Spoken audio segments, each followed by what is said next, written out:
है। जब तक प्राणी को सत्संग नहीं मिलता, ये कोई भी कार्य कर रहा है उसी को उत्तम मानता है।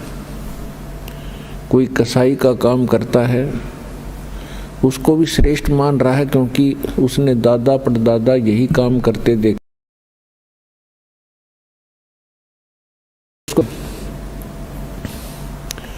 इसी प्रकार कोई शराब पीता है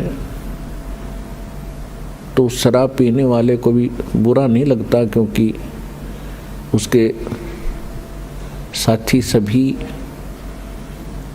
उसी कार्य को सहर्ष कर रहे होते हैं। इसी प्रकार कोई चोरी करता है तो चोरों का ग्रुप भी भिन्न ही होता है, तो उनके सब के विचार एक जैसे ही होते हैं, इसलिए उनको वो काम बुरा नहीं लगता। सत्संग में आने से परमात्मा का विधान ज्ञान होता है, परमात्मा के नियमों की जानकारी होती है, और फिर इसको पता चलता है कि जो कार्य मैं कर रहा था वो कहाँ तक उचित थे। फिर वो त्यागने की चेष्टा करता है और एक दिन उनसे विमुक्त हो जाता है। ठीक इसी प्रकार सत्संग में आने से हमें एक और ज्ञान होता है। हम कौन हैं, कहाँ से आए हैं, हमारा उद्देश्य क्या है यहाँ रहने का। ये जीने मरने वाला जो सिस्टम है, सिलसिला है, ये है क्या।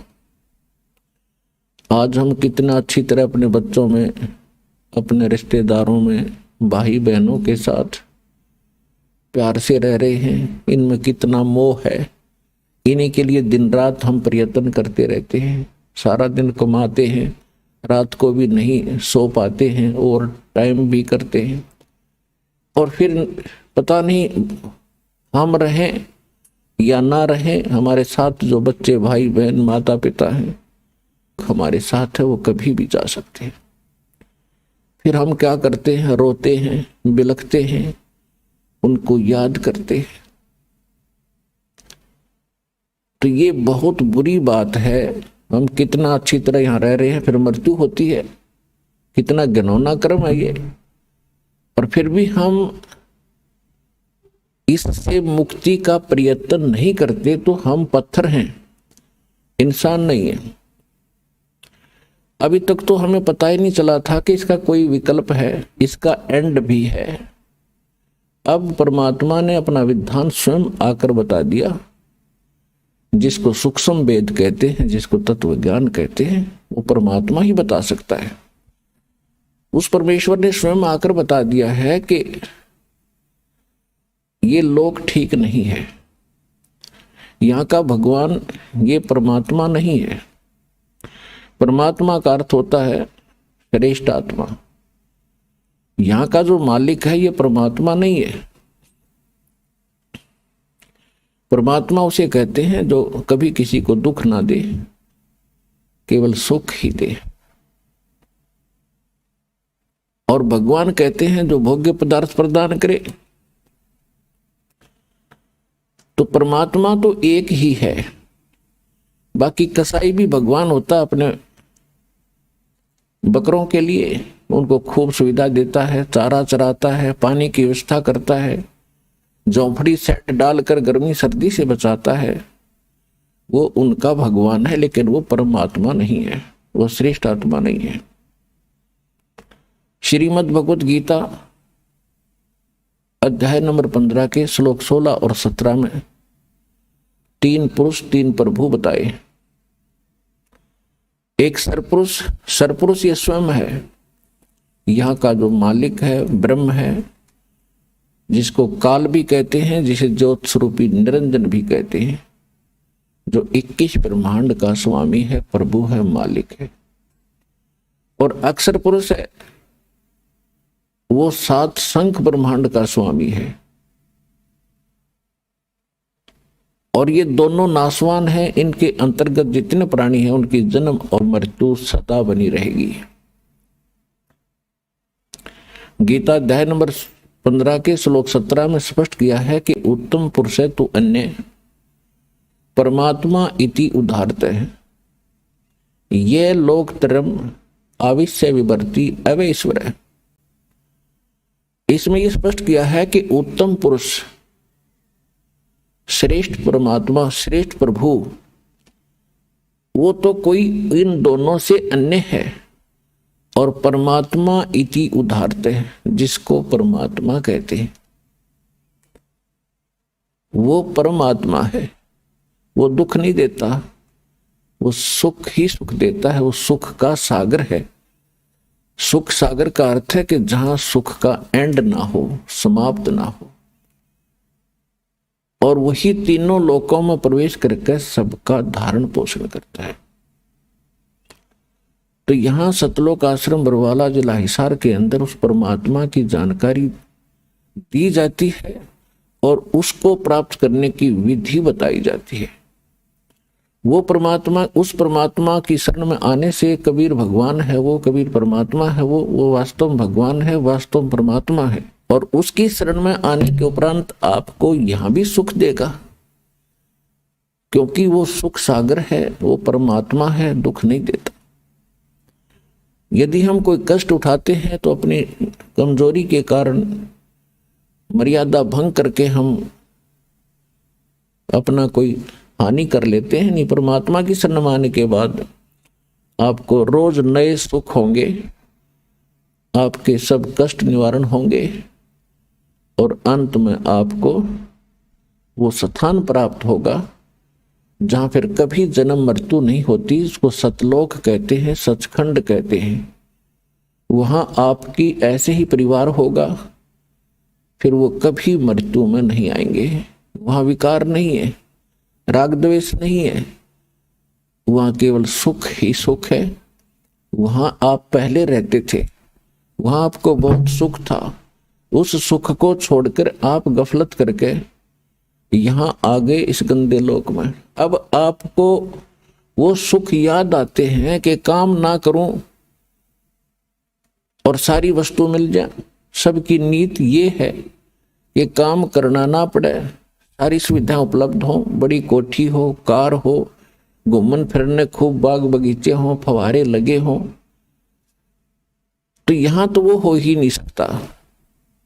यहां चाहे पूरी पृथ्वी का राजा बन जा, उसने भी काम करना पड़ेगा। तो ये कहां था? सतलोक के अंदर है। वह खूब सुविधाएं हैं, कुछ काम नहीं, भरे भंडारे भगवान के।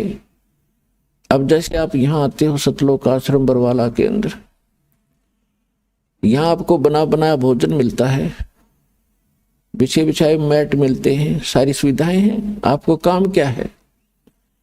खाओ पियो, अपना भक्ति करो, चर्चा करो परमात्मा की। कितना आनंद से दिन व्यतीत हो जाते हैं। तो इसी प्रकार ये एक रिहर्सल है उस सतलोक की।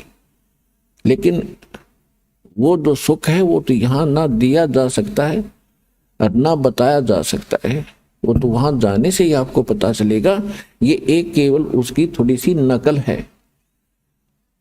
तो वहां जाने के बाद आपकी ना कभी मृत्यु होगी, ना कोई काया कष्ट होगा। इसलिए परमात्मा के चरणों में आकर के आपको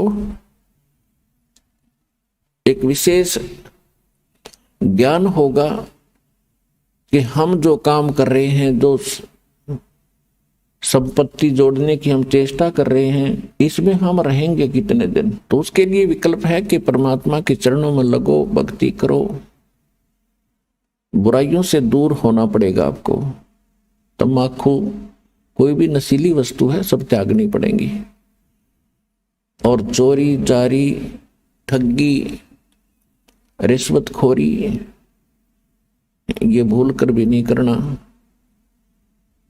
क्योंकि इसका अकाउंट परमात्मा के दरबार में अलग से रहता है। सत्संग में बताया जाता है, मानुष जन्म पाय कर जो नहीं रटे हरि नाम, जैसे कुआं जल बिना बनवाया क्या काम। मानुष जन्म दुर्लभ है, ये मिले न बारंबार। तरवर से पत्ता टूट गिरे, वो बोर न लगता डर। साथी हमारे चले गए, हम भी चालन हार। कोई कागज में बाकी रह रही, तात लगी है वार। पृथ्वीपति चकवे गए, जिनके चक्र चलंत। रावण सरीखे कौन गिने, ऐसे गए अनंत। सर्व सोने की लंका थी, वो रावण से रणधीरम।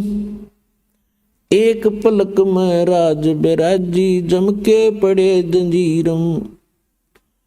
मन तो सुख के सागर बसरे, भाई और न ऐसा यसरे।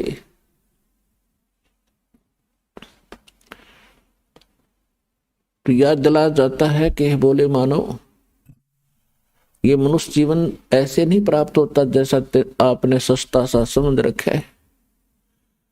ना जाने कितने अन्य प्राणियों के जन्मों को भोग गए, महाकष्ट उठा के एक सु अवसर प्राप्त होता मानव का।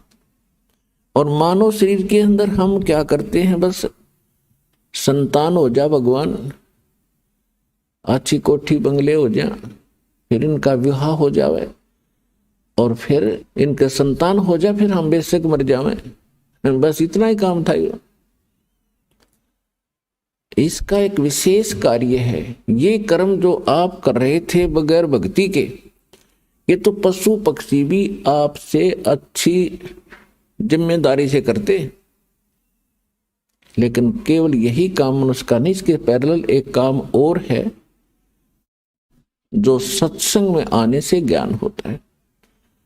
अपने आत्माओं जैसे ये नकली संत भी सत्संग करते हैं, मिलता जुलता ज्ञान भी लगभग बता देते हैं कि भक्ति करो नहीं तो दुख हो जाएगा, लेकिन उनके पास समाधान नहीं है। तो वो सत्संग सुनना या ना सुनना बराबर है। अब जैसे किसी ने बता दिया कि आपको ये बीमारी है, आपको भी पता लग गया, बताने वाले ने बता दिया, तो समाधान उसके पास है नहीं, तो क्या यूज हुआ ये बताने का कि आपको ये रोग है। तो जो डॉक्टर होगा वो बीमारी भी बताओगा, उपचार भी करेगा। तो आज तक या तो स्वयं परमात्मा आए थे जो कंप्लीट कोर्स लिए थे, और उन्होंने कुछ महापुरुषों को ये ज्ञान भी दिया था, नाम भी दिया था, समाधान भी दिया था, लेकिन उन महापुरुषों को मना कर दिया था कि अभी इस वास्तविक भक्ति विधि को और इस तत्व ज्ञान को, मूल ज्ञान को अभी सार्वजनिक नहीं करना। क्यों नहीं करना? तो धर्मदास नाम के एक बड़े महापुरुष हुए थे, परमात्मा उनको आकर मिले थे जैसा भगवान की लीला में लिखा है। तो धर्मदास जी ने पूछा था, प्रभु आपने मुझे सारी कहानी सुना दी और परमात्मा वो स्थान दिखा दिया जहां से हम गिरे थे इसे गंदे लोक में, और अब आपने मुझे सब मंत्र दे दिए, और परमात्मा अब आप मेरे बच्चों को या अन्य किसी व्यक्ति को ये नाम देने के लिए मना कर रहे हो, इसका कारण क्या है? आपका दास जानना चाहता है। तो परमात्मा ने कहा था, धर्मदास ये गंदा लोक है, यहाँ का भगवान बहुत निकम्मा है, ये परमात्मा नहीं है, ये छट कपट करके जीव को यहाँ फंसाई बैठे है, और ये जितने भी प्राणी इसके लोक में हैं ये सब अपनी गलती से बालकपन में यहाँ फंसे हैं। अब इनको इसने इतना मिसगाइड कर दिया है, इतना भ्रमित कर दिया है कि इनको समझाना मेरे लिए बड़ा दूबर हो गया है। और अब इसने ऐसा मोर्चा डांट दिया कि असली भगवान का तो नामो निशान मिटा दिया।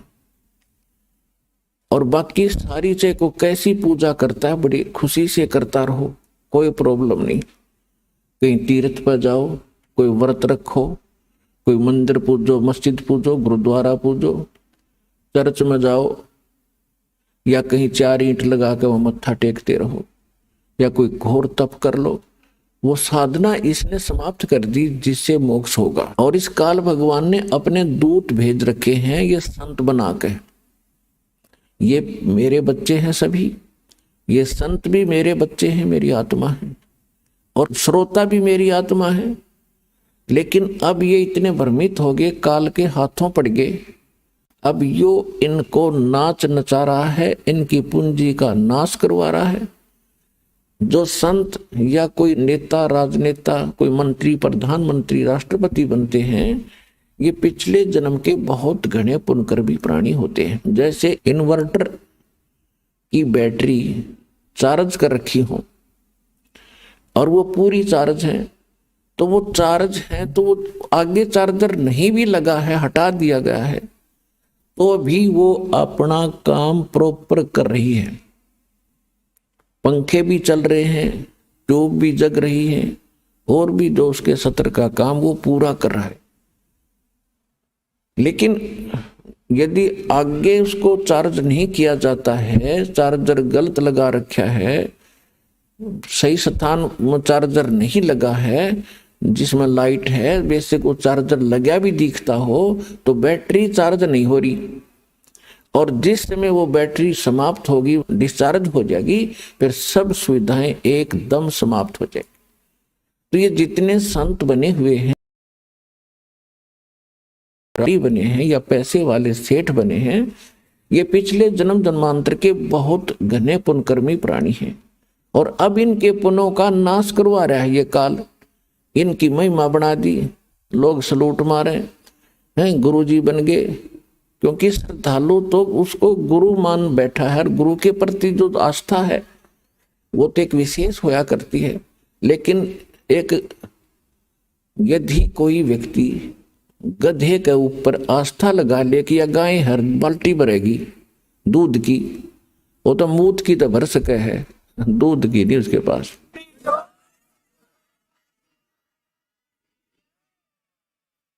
तो जितने भी नकली संत इस तत्व ज्ञान से परिचित नहीं है, इनको सभी संत मान करके इस आशा में बैठे हैं ये पार करेंगे। ये आप तो हो जाइए पार, थारी तो बात बहुत दूर की है। पार होंगे मूल मंत्र से,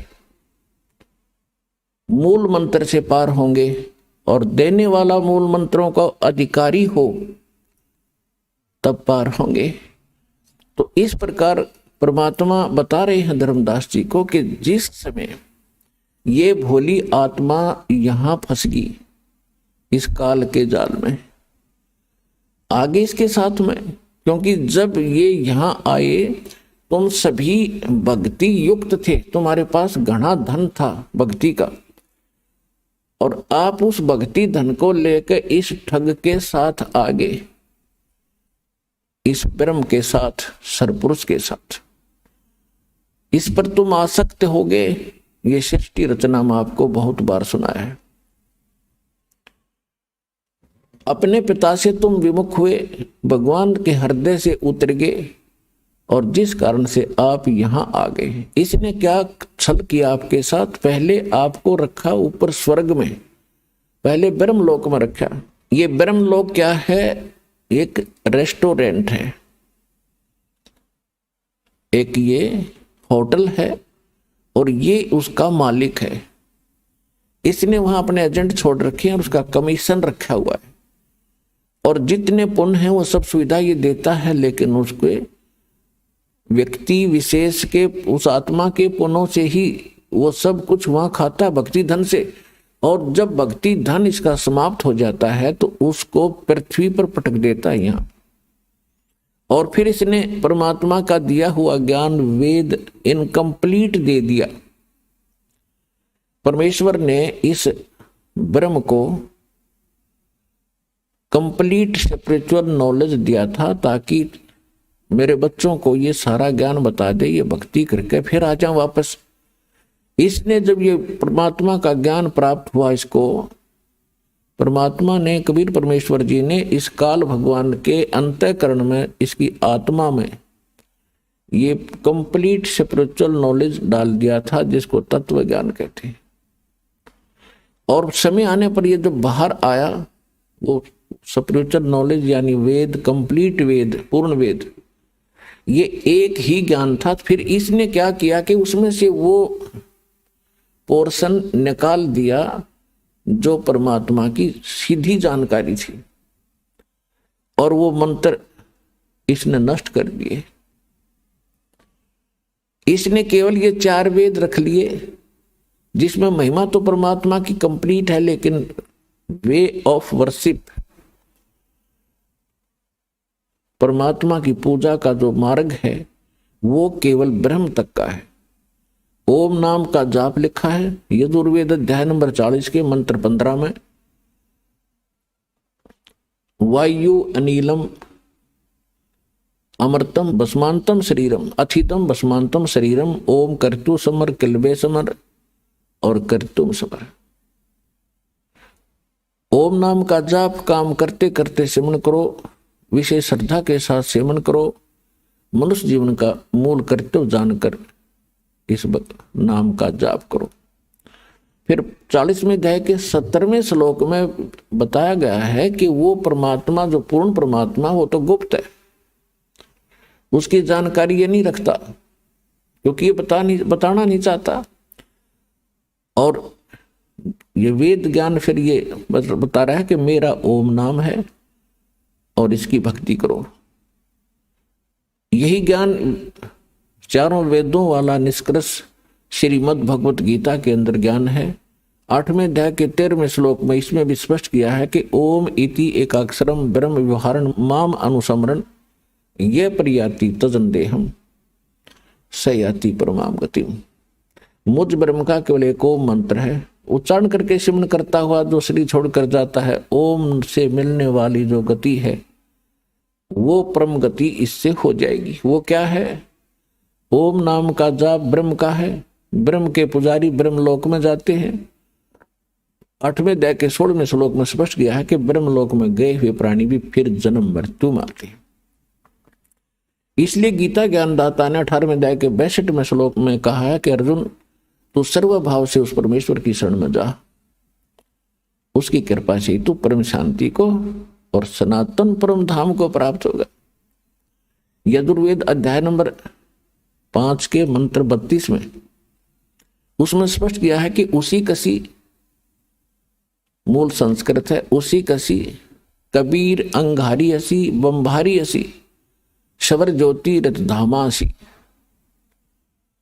कबीर उसी कसी का अर्थ है जो पूर्ण शांतिदायक है, जो परम शांति देने वाला है। कबीर अंगारी असी वो पापों का नाशक, पाप नाशक शब्द, पापों का नाश करने वाला, पापों का शत्रु वो कबीर देव है, कबीर परमेश्वर है। बंभारी असी बंधनों का शत्रु, अरि माने शत्रु, बंबर माने बंधन। तो कर्मों के बंधन से हम यहाँ जकड़े पड़े हैं और कर्म के बंधन को केवल कबीर परमात्मा ही काट सकता है। और वो कहाँ रहता है? वो सतलोक में रहता है।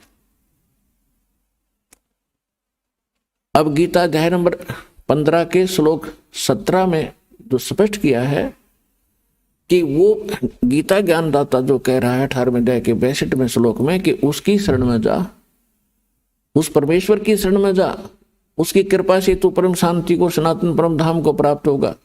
तो वो परमात्मा वो है जो गीता अध्याय नंबर 15 के श्लोक 17 में बताया है कि उत्तम पुरुष है तू अन्य परमात्मा इति उदाहरत है, यह लोकतरम आविष्य विभ्रति अवैश्वर है। गीता अध्याय नंबर 7 के श्लोक 29 में गीता ज्ञानदाता कह रहा है अर्जुन को कि जो मेरे ज्ञान को आश्रय कर लेगा, वो क्या बताना चाहता है? 4थे अध्याय के गीता में 32 और 34 श्लोक का निष्कर्ष है कि परमात्मा स्वयं आकर के विस्तार के साथ यज्ञों यानी धार्मिक अनुष्ठानों की जानकारी स्वयं देते हैं और उसको तत्व ज्ञान कहते हैं। वो अपने मुख कमल से बोलते हैं। वो सच्चिदानंद घन ब्रह्म की वाणी जो है वो तत्व ज्ञान होता है। चौथे अध्याय के 34वें श्लोक में ये स्पष्ट करता है कि मैं उससे परिचित नहीं हूं, उसके लिए तू तत्वदर्शी संतों की खोज कर और उनको दंडवत प्रणाम करने से, कपट छोड़कर उनकी सेवा करने से वो तत्वदर्शी संत तुझे उस तत्व ज्ञान का उपदेश करेंगे।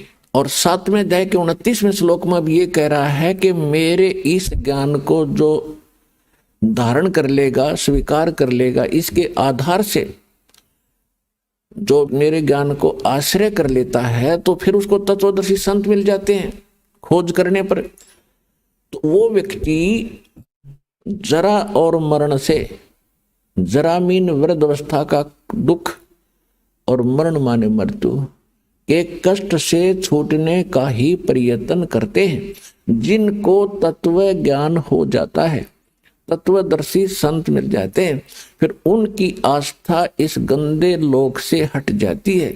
यहाँ की इच्छाओं से वो मन हटा लेता है और वो फिर क्या करता है, वो जरा और मरण से छूटने के लिए ही प्रयत्न करते हैं। तो वो क्यों करते हैं? क्योंकि वे संपूर्ण अध्यात्म से और सभी कर्मों से और उस तत्व ब्रह्म से परिचित हो जाते हैं। तत्व ब्रह्म, ब्रह्म माने भगवान, लेकिन ये जो ब्रह्म है यहाँ का ये सर ब्रह्म है, सर पुरुष है, और वो परम अक्षर ब्रह्म है, वो अविनाशी परमात्मा है। तो अर्जुन ने गीता अध्याय नंबर 1 में प्रश्न किया, 8वें अध्याय के 1 में प्रश्न किया मंत्र में कि किम तत्ब्रह्म और किम अध्यात्म किम कर्म पुरुषोत्तम। वो तत्ब्रह्म क्या है भाई, जिसको जानने के बाद व्यक्ति यहाँ की कोई इच्छा नहीं रखता और केवल जरा और मरण से छूटने का ही प्रयत्न करता है। वो किम तत्ब्रह्म, वो तत्ब्रह्म क्या है और क्या कर्म है और अध्यात्म किसे कहते हैं। गीता ज्ञानदाता ने 8वें अध्याय के 3रे श्लोक में कहा कि वो परम अक्षर ब्रह्म है। वो परम अक्षर ब्रह्म है, ये स्वयं ब्रह्म है और वो परम अक्षर ब्रह्म है, उसको सच्चिदानंद घन ब्रह्म भी कहते हैं। तो इस प्रकार हमें ज्ञान हुआ कि और परमात्मा है जो हमें सुख देता है। तो धर्मदास जी को परमात्मा बता रहे हैं कि सबसे जब ये दुखी हुए, क्योंकि स्वर्ग में तो इनको मिलता जुलता सा सुख लग गया सतलोक का, जब आप यहां आए तो सतलोक से जब नीचे आए तो ब्रह्मलोक में मिलता जुलता सा तुम्हें राहत मिल रही थी। और जब तुम्हारी पूंजी समाप्त होगी, तुम होगे कंगाल, तो पटक दिए पृथ्वी पर कि फिर धन जोड़ो और फिर आओ यहां पर, फिर तुम्हें कुछ समय सुख मिलेगा। अब ये स्वर्ग और ये महास्वर्ग जिसको ब्रह्मलोक कहते हैं उसको महास्वर्ग कहते हैं। ये तो ऐसे हैं जैसे रेस्टोरेंट होते हैं, जैसे हरियाणा, पंजाब, राजस्थान, उत्तर प्रदेश, मध्य प्रदेश आदि इन राज्यों में गर्मियों के मौसम में बहुत गर्मी पड़ती है। और दो सेठ साहूकार, कुछ व्यक्ति जिनके पास घना धन हो जा, वो क्या करते हैं, जब इधर चले जाते हैं कुल्लू, मनाली, शिमला के अंदर गर्मियों का समय व्यतीत करने के लिए। वहां ठंडा क्षेत्र है तो वहां क्या करते हैं, एक होटल में कमरा किराए पर लेते हैं, सारा उस होटल में खाना खाते हैं। तो वहां उनको जो पूंजी ले जाते हैं 50-60 हजार रुपए, तो वो उनकी पूंजी वहां खत्म हो रही है, वो सुख अवश्य प्राप्त कर रहे हैं। और जब उनकी वह धन समाप्त हो जाएगा, उनको फिर से कर्म क्षेत्र में आना पड़ता है। और अगले वर्ष हो सकता है इतनी पूंजी ना बचे कि हम होटल में जा सके 2 महीने 3 महीने काटने के लिए, मई जून जुलाई के, तो फिर वहीं पड़ा रहना पड़ेगा उसको। तो ऐसे यहाँ के स्वर्ग महास्वर्ग बताए हैं उसके लिए गीता ज्ञानदाता कहता है कि यदि तुम्हें कंप्लीट पीस चाहिए, संपूर्ण शांति चाहिए, तो उस परमेश्वर की शरण में जा। उसके लिए ऑप्शन छोड़ दिया कि मैं नहीं जानता, तत्वदर्शी संतों से पूछो। तो ये दास रामपाल दास है, वो तत्वदर्शी संत इस विश्व में।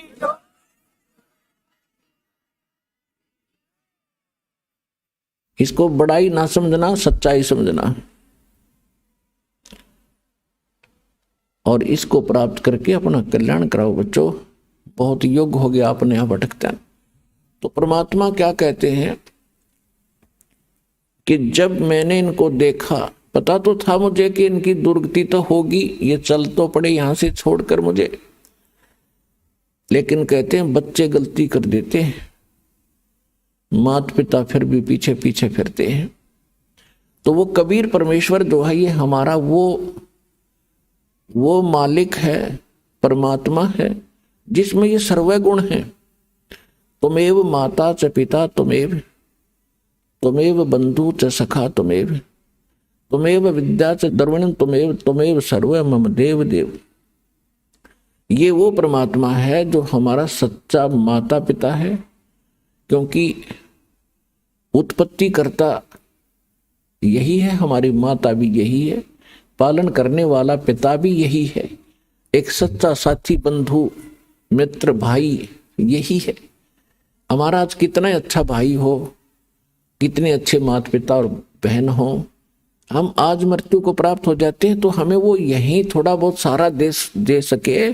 जब यहां से गए तो अकेले गए, तो वो परमात्मा यहां भी भाई है, यहां भी पिता है, और यहां से जाएंगे तो भी वो हमारा साथी है।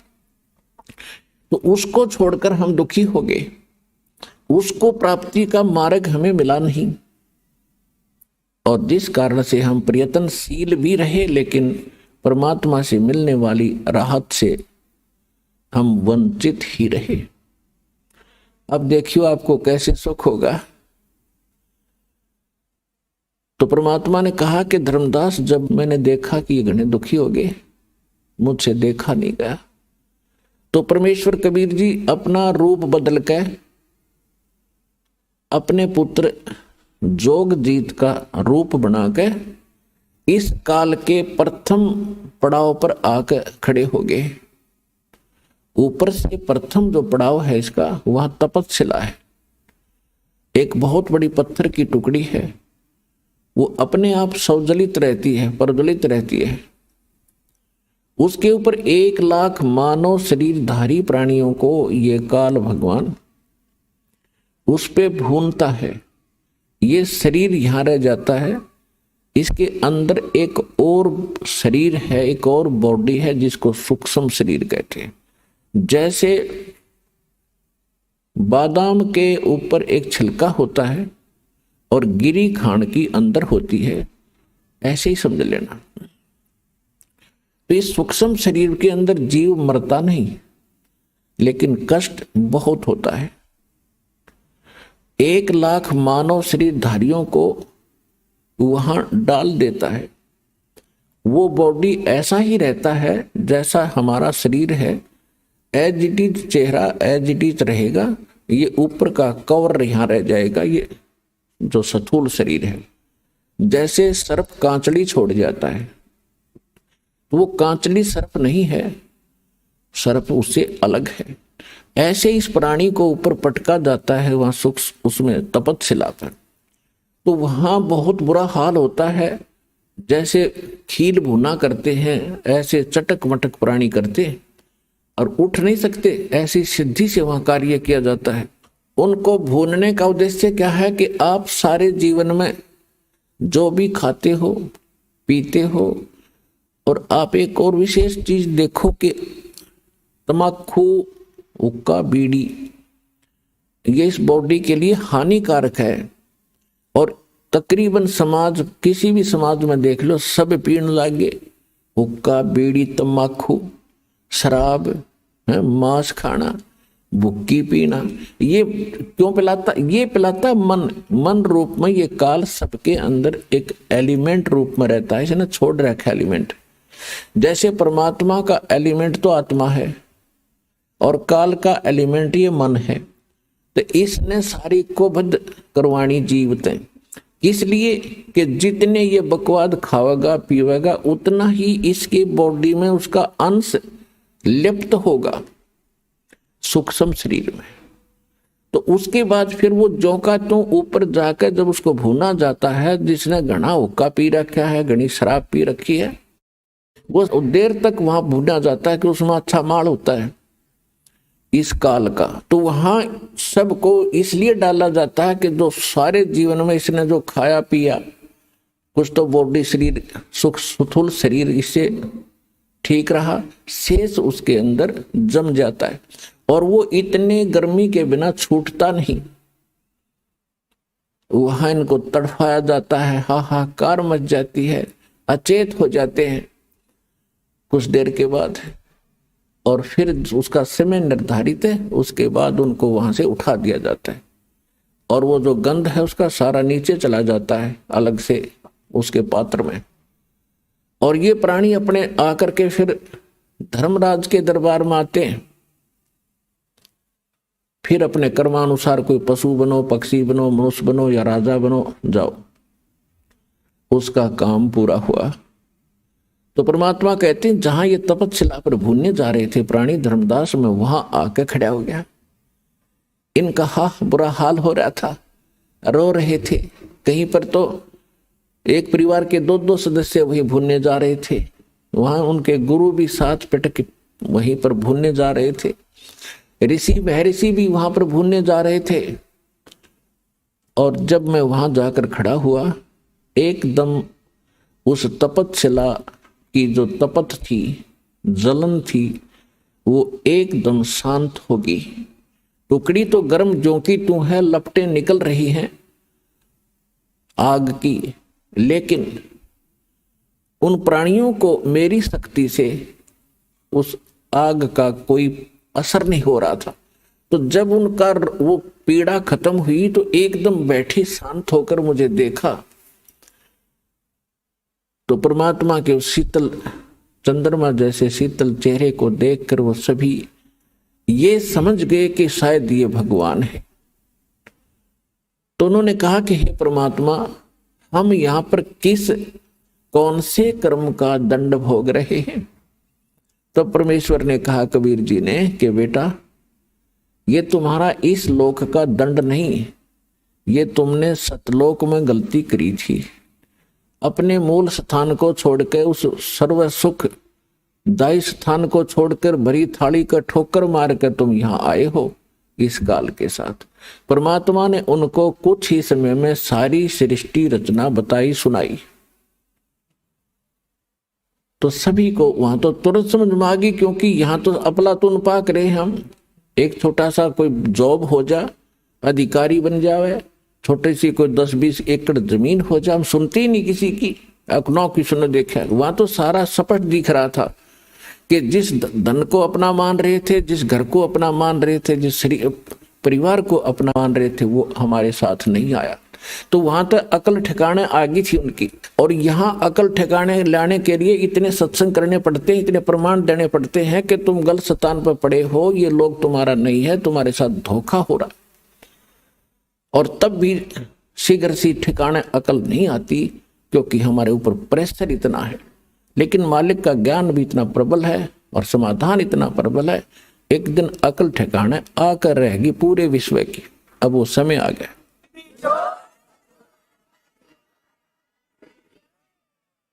तो सभी ने करबद्ध होकर कहा, परमात्मा हमें छुड़वा लो इस गंदे लोक से। तब परमेश्वर ने कहा कि भाई ऐसे नहीं होगा। जिस समय आपको पृथ्वी लोक पर मानव शरीर प्राप्त हो, स्त्री या पुरुष का, और वहां मेरा कोई भूला भटका कोई संत तुझे मिल जा, इस मेरे इस ज्ञान को बताने वाला जो मैं तुम्हें बता रहा हूं, ये याद रखना, उसकी शरण में चले जाना। वो जो विधि बताओगा भक्ति की, वो भक्ति करना बेटा, फिर तुम्हें वहां भी सुखी करूंगा और फिर तुम इस तपस्या पर नहीं आओगे, बाईपास ले जाऊंगा, तुम वो भक्ति करना। तो वहां तो सभी हां भर रहे थे कि कान पकड़ते हैं भगवान, आज के बाद इस काल का नाम नहीं जाप करेंगे, हम इसने याद भी नहीं करेंगे, हम आपकी भक्ति करेंगे। हमने तो भगवान जान के और इस काल की पूजा की दाता। आज अकल खुली हमारी, और अब के मनुष्य जीवन मिलेगा तो हम वही भक्ति करेंगे जिससे आपकी प्राप्ति हो। तो परमात्मा ने कहा भाई ठीक है, याद रखना इस बात को बच्चों, भूलना नहीं। और तुम वहां ऋषि बैठे थे, जो गुरु बैठे थे, वो निराकार बताया करते थे ब्रह्म को। परमात्मा ने कहा कि ए मुनि जी, तुम कैसा मानते थे परमात्मा को? कि जी हमने तो ऐसा ही ज्ञान हुआ है कि वेदों में निराकार बताया गया है। वेद तो बड़े नीना, तुम्हें पता वेदों का सट्टे मारे तुमने। वेद तो साकार बताते हैं, तुम्हारा अनुभव निराकार बताता है कि खोजत खोजत थक गए, अंत कहा बेचून। बेचून माने निराकार। तुमने जो जिस विधि से भगवान पाने की चेष्टा की उससे परमात्मा नहीं मिल सकता, और इसलिए गलत प्रयत्न साधना करके तुमने अपना अनुभव गढ़ दिया कि भगवान निराकार, वो दिखता कोई नहीं, प्रकाश प्रकाश दिखता है, परमात्मा का प्रकाश ही देखा जाता है। अरे भले आदमी कोई कहे सूर्य तो निराकार है, सूर्य का प्रकाश देखा जा सकता है, अकल है ठिकाने तुम्हारी? सूर्य बिना फिर प्रकाश किसका? भगवान के बिना प्रकाश किसका देखा? तो कहने लगे जी हम तो बस इतनी पढ़ाई पढ़काए हैं, हमने तो निराकार मान रखा था। देखो वो आ रहा है सामने तुम्हारा निराकार भगवान, वो देखो। जब सबकी दृष्टि परमात्मा के संकेत की ओर गई तो ओछा माथा, काला शरीर, विकराल चेहरा, ये उसका वास्तविक रूप है। और उस रूप को यदि आप यहां देख ले तो कलेजा फट जा। जिसको तुम खोजने के लिए ऋषि महर्षि हजारों वर्ष तक ब्रह्म न पावेंगे, ब्रह्म न पा लो, थारा कलेजा फट जा, उसने देख लो। तक सारी उल्टी साधना की तुमने, सब ज्ञान गलत ज्ञान स्वयं ग्रहण किया और सारी जनता को भ्रमित कर दिया। वो आ रहा तुम्हारा भगवान, और तुम्हारे से निकले इस गंध को खाएगा वो। और अब तुम जाओ यहां से। परमात्मा ने अपनी शक्ति से उनको वहां से उड़ा दिया। अब काल का भोजन का समय हो गया था, क्योंकि उसने भी निर्धारित समय फिक्स कर रखा है कि इतने समय में ये भुन बांध कर चले जाएंगे यहां से, केवल वो माल शेष रह जाएगा, उनसे निकला हुआ गंध, वो उसका माल है। वो खाने के लिए आया तो देखा सामने एक व्यक्ति खड़ा है। अब उसने निकट आकर देखा, क्या देखा कि तो मेरा बड़ा भाई खड़ा है, जोगजीत खड़ा है। अब काल, जब वहां काल ने गलती की थी सतलोक में, ये सृष्टि रचना में आपको सुनाया हुआ है, यहां केवल एक हिंट देकर आज सत्संग का विषय दूसरा रखना है। तो वहां सतलोक से जब इसको निकाला था 21 ब्रह्मांड समेत, तो परमात्मा इसी रूप में गए थे, जोगजीत रूप में। तो जब जोगजीत रूप में उसने देखा कि ये परमात्मा के निकट मेरा भाई है, उनके साथ रहता है ज्यादा, और उसका संदेश वही लेकर आता है, कोई आज्ञा क्या है ये पूछता हूं पहले इससे। तो उस ज्योत निरंजन काल ने जोगजीत से कहा कि जोगजीत तू यहां क्यों आया?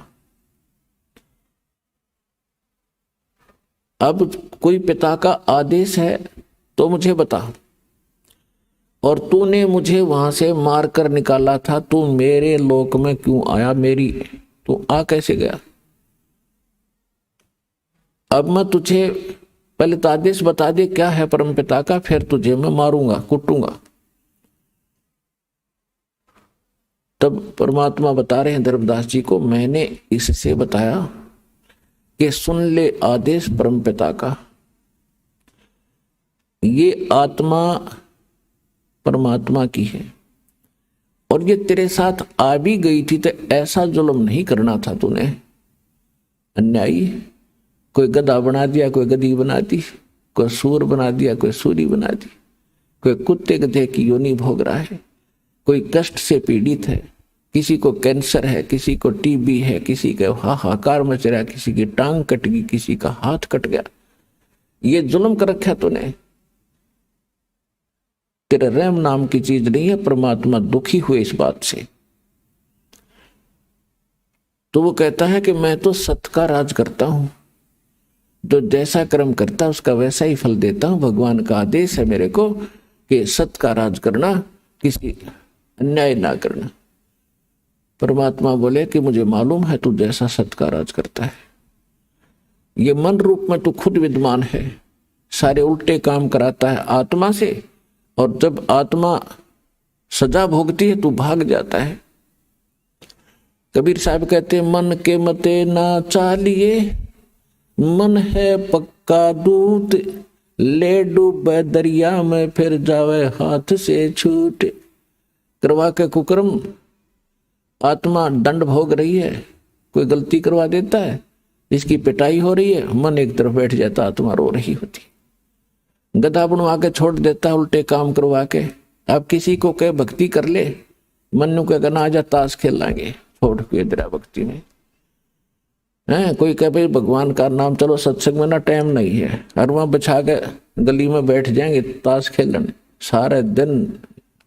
इबका मार आन दे, इबका देखूंगा, सारा दिन धक्के खा के बकवास करे। तो ये मन करवाता है। और जब आत्मा जाग जाएगी, झांखे भी नहीं इन कर्मों को, तो आत्मा को यहाँ जगाया जाता है, इसका मूल ज्ञान बताया जाता है, ये कहाँ की रहने वाली है, वो स्थान याद कराया जाता है, ये सत्संग में याद कराया जाता है। तो सुन ले आदेश परमात्मा का। जोग जीत रूप में भगवान कह रहे हैं कि मैं नीचे जाऊंगा, सभी तेरे ब्रह्मांड सब लोक में जाऊंगा, नीचे के स्वर्ग लोकों में, ब्रह्मा विष्णु महेश की नगरी में, और पृथ्वी लोक पाताल लोक पर जाऊंगा। सब जीवों को बताऊंगा कि ये भगवान नहीं है जिसको तुम परमात्मा मान बैठे हो, ये वो परमात्मा नहीं है। और वो ज्ञान बताऊंगा, उस भगवान के चिन्ह बताऊंगा जिसका तूने नामो निशान मिटा दिया। मैं इसलिए आया हूं, आदेश है परमात्मा का। नीचे जाऊंगा, तेरी पोल खोलूंगा, तेरा भांडा फोड़ूंगा कि तू काल है, तेने जुल्म कर रखा है, इनके साथ सारी उल्ट साधना करवा के इनकी दुर्गति कर दी है। और ऐसा मंत्र दूंगा उनको कि वो जाप करके सीधे सतलोक आ जाएंगे, तेरे झंझट से छूटे। तब कहते हैं ये सुनकर काल इतना भयंकर हो गया धर्मदास कि मुझे मारने के लिए चढ़ा कि तेरे को अभी खत्म कर दूंगा, तो मेरी खेती उजाड़ेगा, मेरा बाग उजाड़ेगा। क्योंकि उसने तो हम इसलिए पैदा कर रखे हैं जैसे कसाई बकरे पालता है। पुण्यात्माओं, ये कोई डूम बाट के गीत नहीं है, रामपाल की दंत कथा नहीं है, ये गॉड गिवन स्टोरी है और रियल स्टोरी है।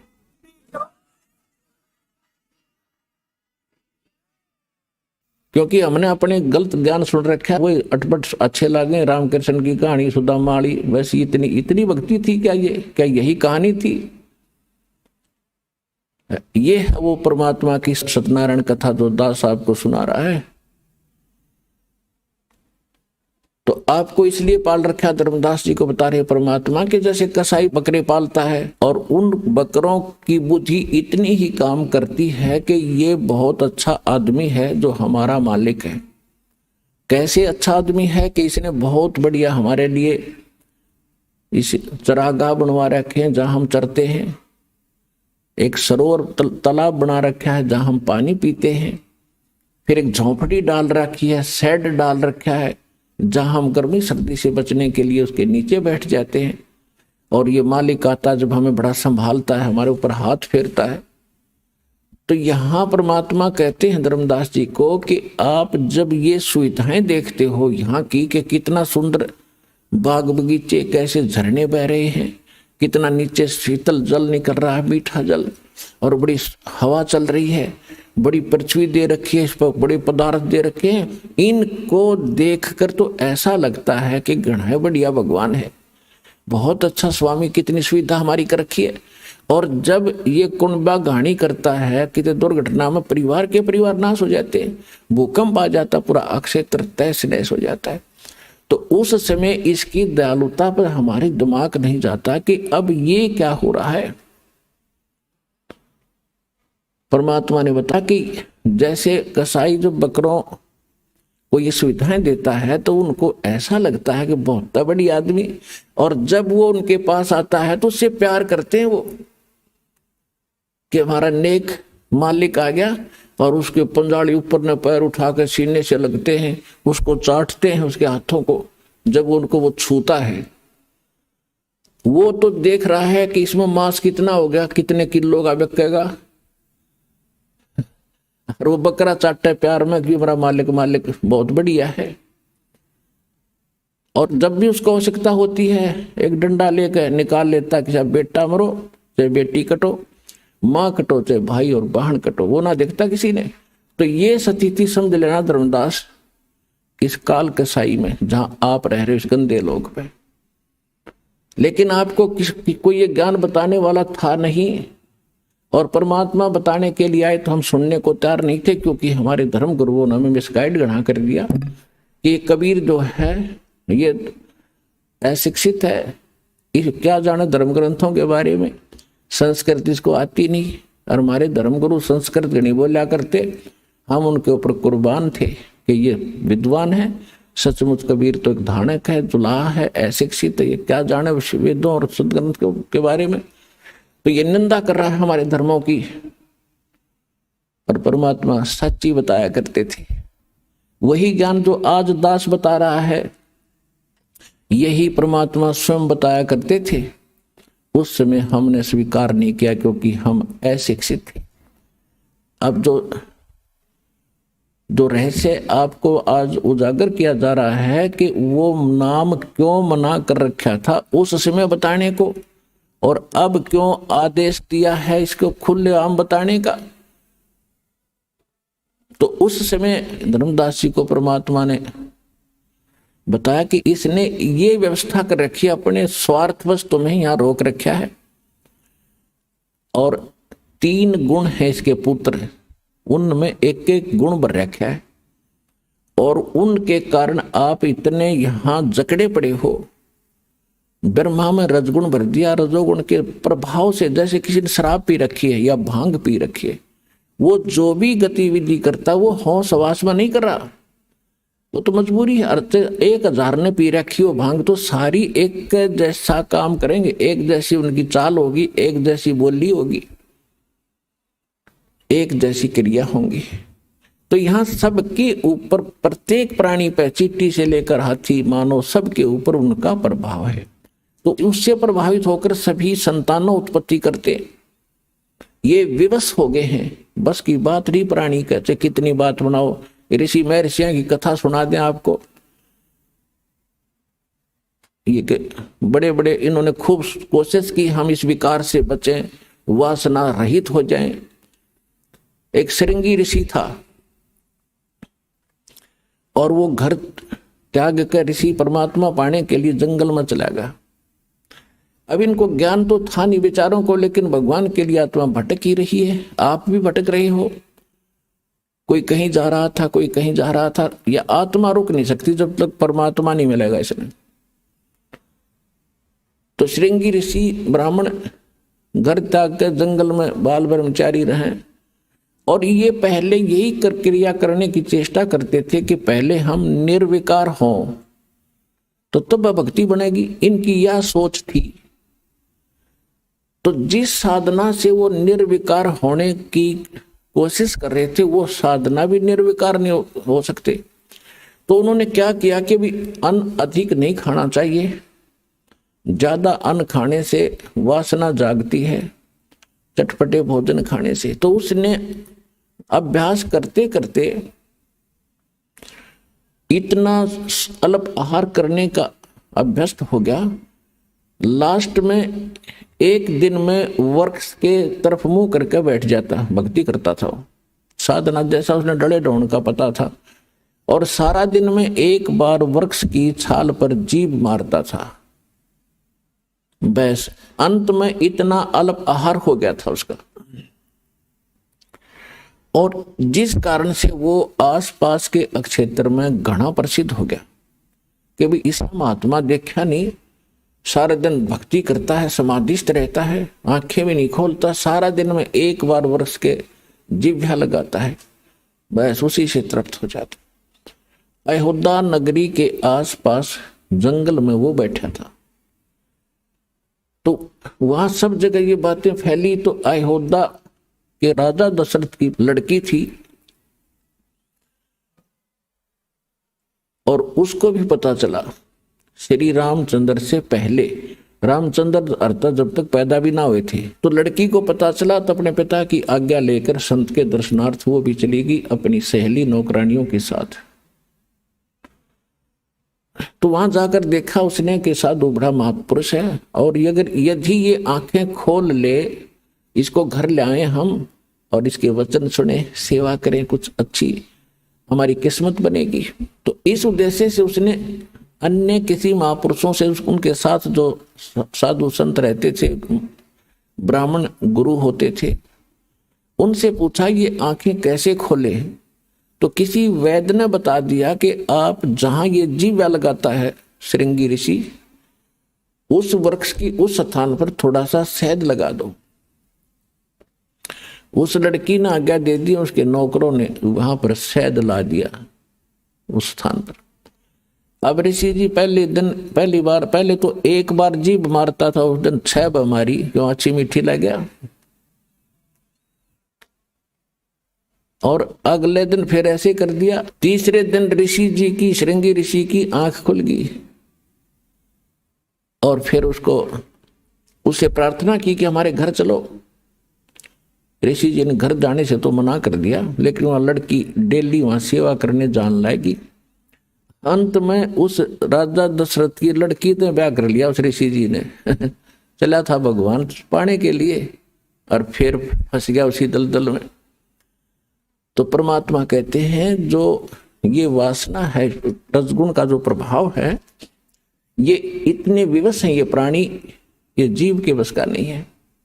इसका तरीका बताया है परमात्मा ने। तुम डले ढूंढ जाओ, जंगल में जाओ। कबीर साहब कहते मन के मारे बन गए और बन तज बस्ती माही, कहे कबीर क्या करूं ये मन तो माने नहीं। एक किसान था, उसने कोई ज्ञान सुन लिया किसी संत से, इतना प्रेरित हो गया, उसका 2 बालक थे छोटे छोटे, उनने छोड़कर और चल पड़ा परमात्मा पाने के लिए। उस संत के आश्रम में रहने लग गया। अब वो संत के आश्रम में रहा करता था, और वहां जाने के बाद कुछ दिन तो, क्योंकि आत्मा भगवान के लिए भटकती ही रहेगी, ये इसके बस की बात नहीं। और वो इतने चंट होते हैं, वो जो साधु संत होते हैं डेरे वाले, उनको ये पता है कि अब तो यू आ गया तरारे से, मैं कुछ दिन में इसका बालक भी याद आएंगे। तो इनको एक ऐब लगा देते हैं सुल्फे का या भांग पीने का, कि इन्हें पीकर पड़ा रहा मेरे पास। तो ऐसा ही उसने 7-8 वर्ष काट दिए। 7-8 वर्ष वहां रहा। तो एक दिन वो भिक्षा लेने के लिए नगरी में गया। उसने आवाज लगाई, माई भिक्षा दो। तो वो माई क्या था, उसके 2 बच्चे छोटे छोटे उसके दामन को पकड़े हुए, और वो भिक्षा लेकर आई। वह तो भिक्षा डाल कर चली गई। तो उसमें क्या प्रेरणा करी काल ने, मन ने, उसके मन में आई रहे, अगर किसी के इतने छोटे छोटे बच्चे हों औरत के, और उसका पति घर पे ना हो, तो वह क्यों कर पाड़ा बेचारी। उसका अपनी बात याद आ गई कि तू छोटे छोटे बच्चों को छोड़कर आया है, और तेरी पत्नी ने कैसे पाले होंगे। यह तो बहुत जुल्म कर दिया तने, तो बता कैसे पालेगी बेचारी। वह उसके मन में आया, चल घर चलते हैं। अब वो घर की तरफ चल पड़ा पटक का जोड़ी ने। फिर उसके मन में आया, छोड़ दे भाई, बात आई गई हुई, तू चाल उल्टाए।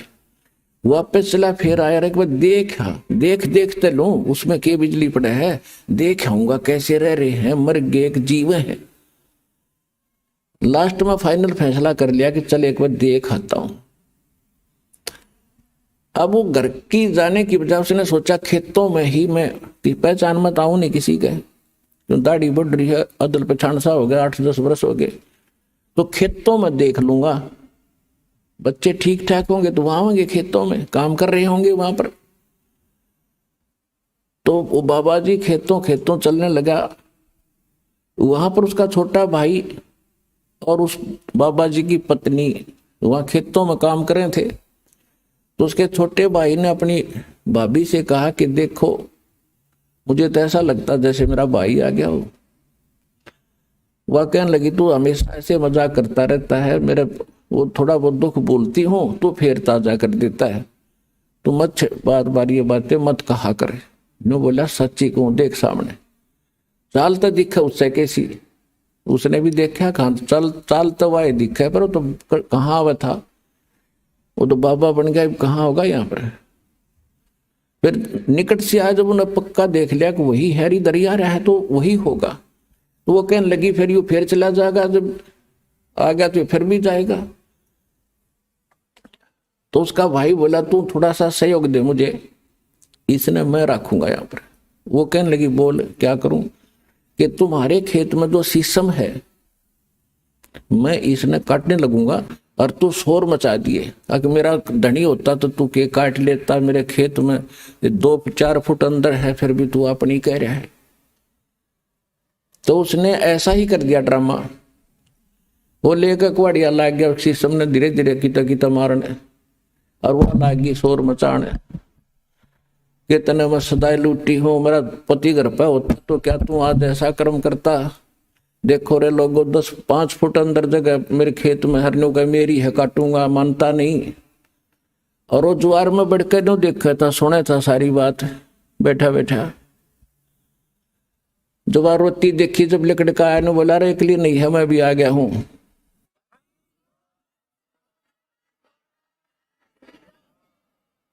तो उसका भाई बोला भाई तू कौन, तीसरा तेली बीच में, चल हमारे घर की लड़ाई है, बीच में नहीं बढ़ा करते। जो बोला इसकी शीशम वाला हूं मैं, शीशम वाला। बता गया था घर छोड़ के, फिर शीशम वाला बन गया। नो बोला भाई वो तो कौन ही, तू मेरा भाई तेनो थोड़ा तेरे बुंडा शकल, तेरी शकल भी पिछाड़ में ना आती, भागड़े थे। तो वहां खेतों में कोई नाई था, किसी आड़ी के बाल काटना आ रहा था, वहां गया। नो बोला मेरे बाल काट, फटाफट नाश हो गया बात का। बोला भाई क्या हो गया, बोला मैं फलाना हूं, मेरे भाई ने जुल्म कर रखा है, देखो मेरी शीशम काटने लग रहा। और दूसरा आड़ी था, बोला मेरे पीछे काटिए, पहले तू इससे के काट। सुबता हुआ बात या उसके काट कर मुंड कर दिया साफ। आया ने बोला देख ओए हो ना, हाँ बोला वो आजा। भाई सीने का लगा लिया और उड़े बैठ गया, भाई बन गया फिर घर बारी। तो परमात्मा कहते हैं मन के मारे बन गए और बन तज बस्ती मां, कहे कबीर मैं क्या करूं ये मन तो माने ना। ये मन मानने कैसे, जो हमारे शास्त्रों में लिखी विधि है,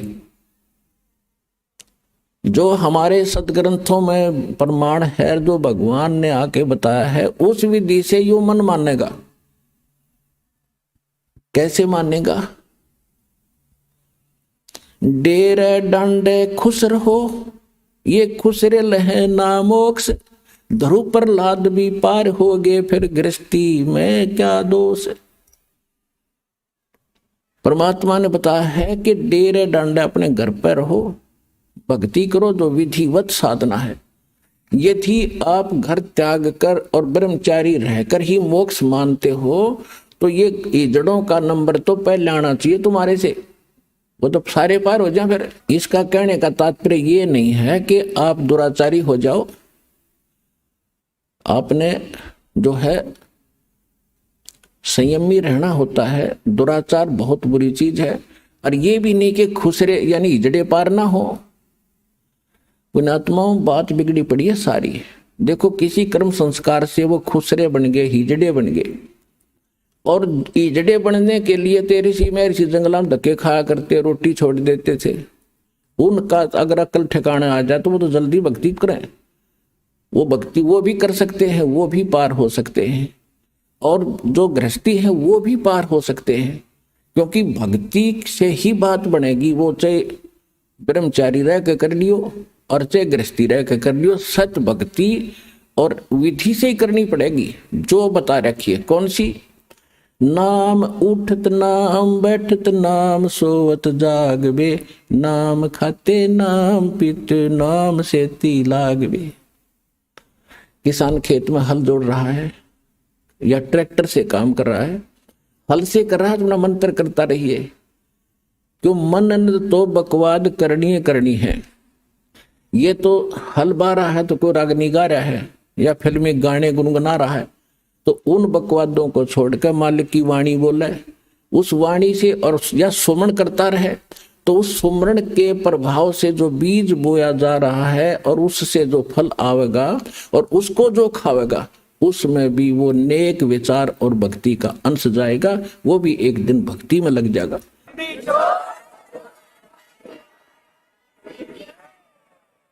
ये इन विचारों का इतना प्रभाव पड़ता है। एक संत की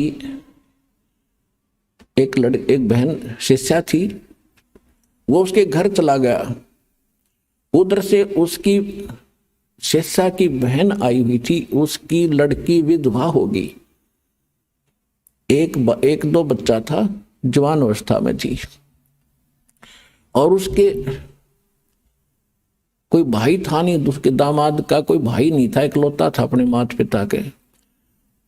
तो वो उधर उन दो तीन संत के साथ दो तीन और भगत संत थे, तो उन्होंने जब खाना खाया, रात को सो गए, तो सुबह उस संत को सारी रात ऐसे सपना आया कि हे भगवान मेरी बेटी विधवा होगी, हे परमात्मा इसका क्या होगा, आगे कोई रास्ता नहीं, छोटे छोटे बालक हैं, कैसे पालेगी।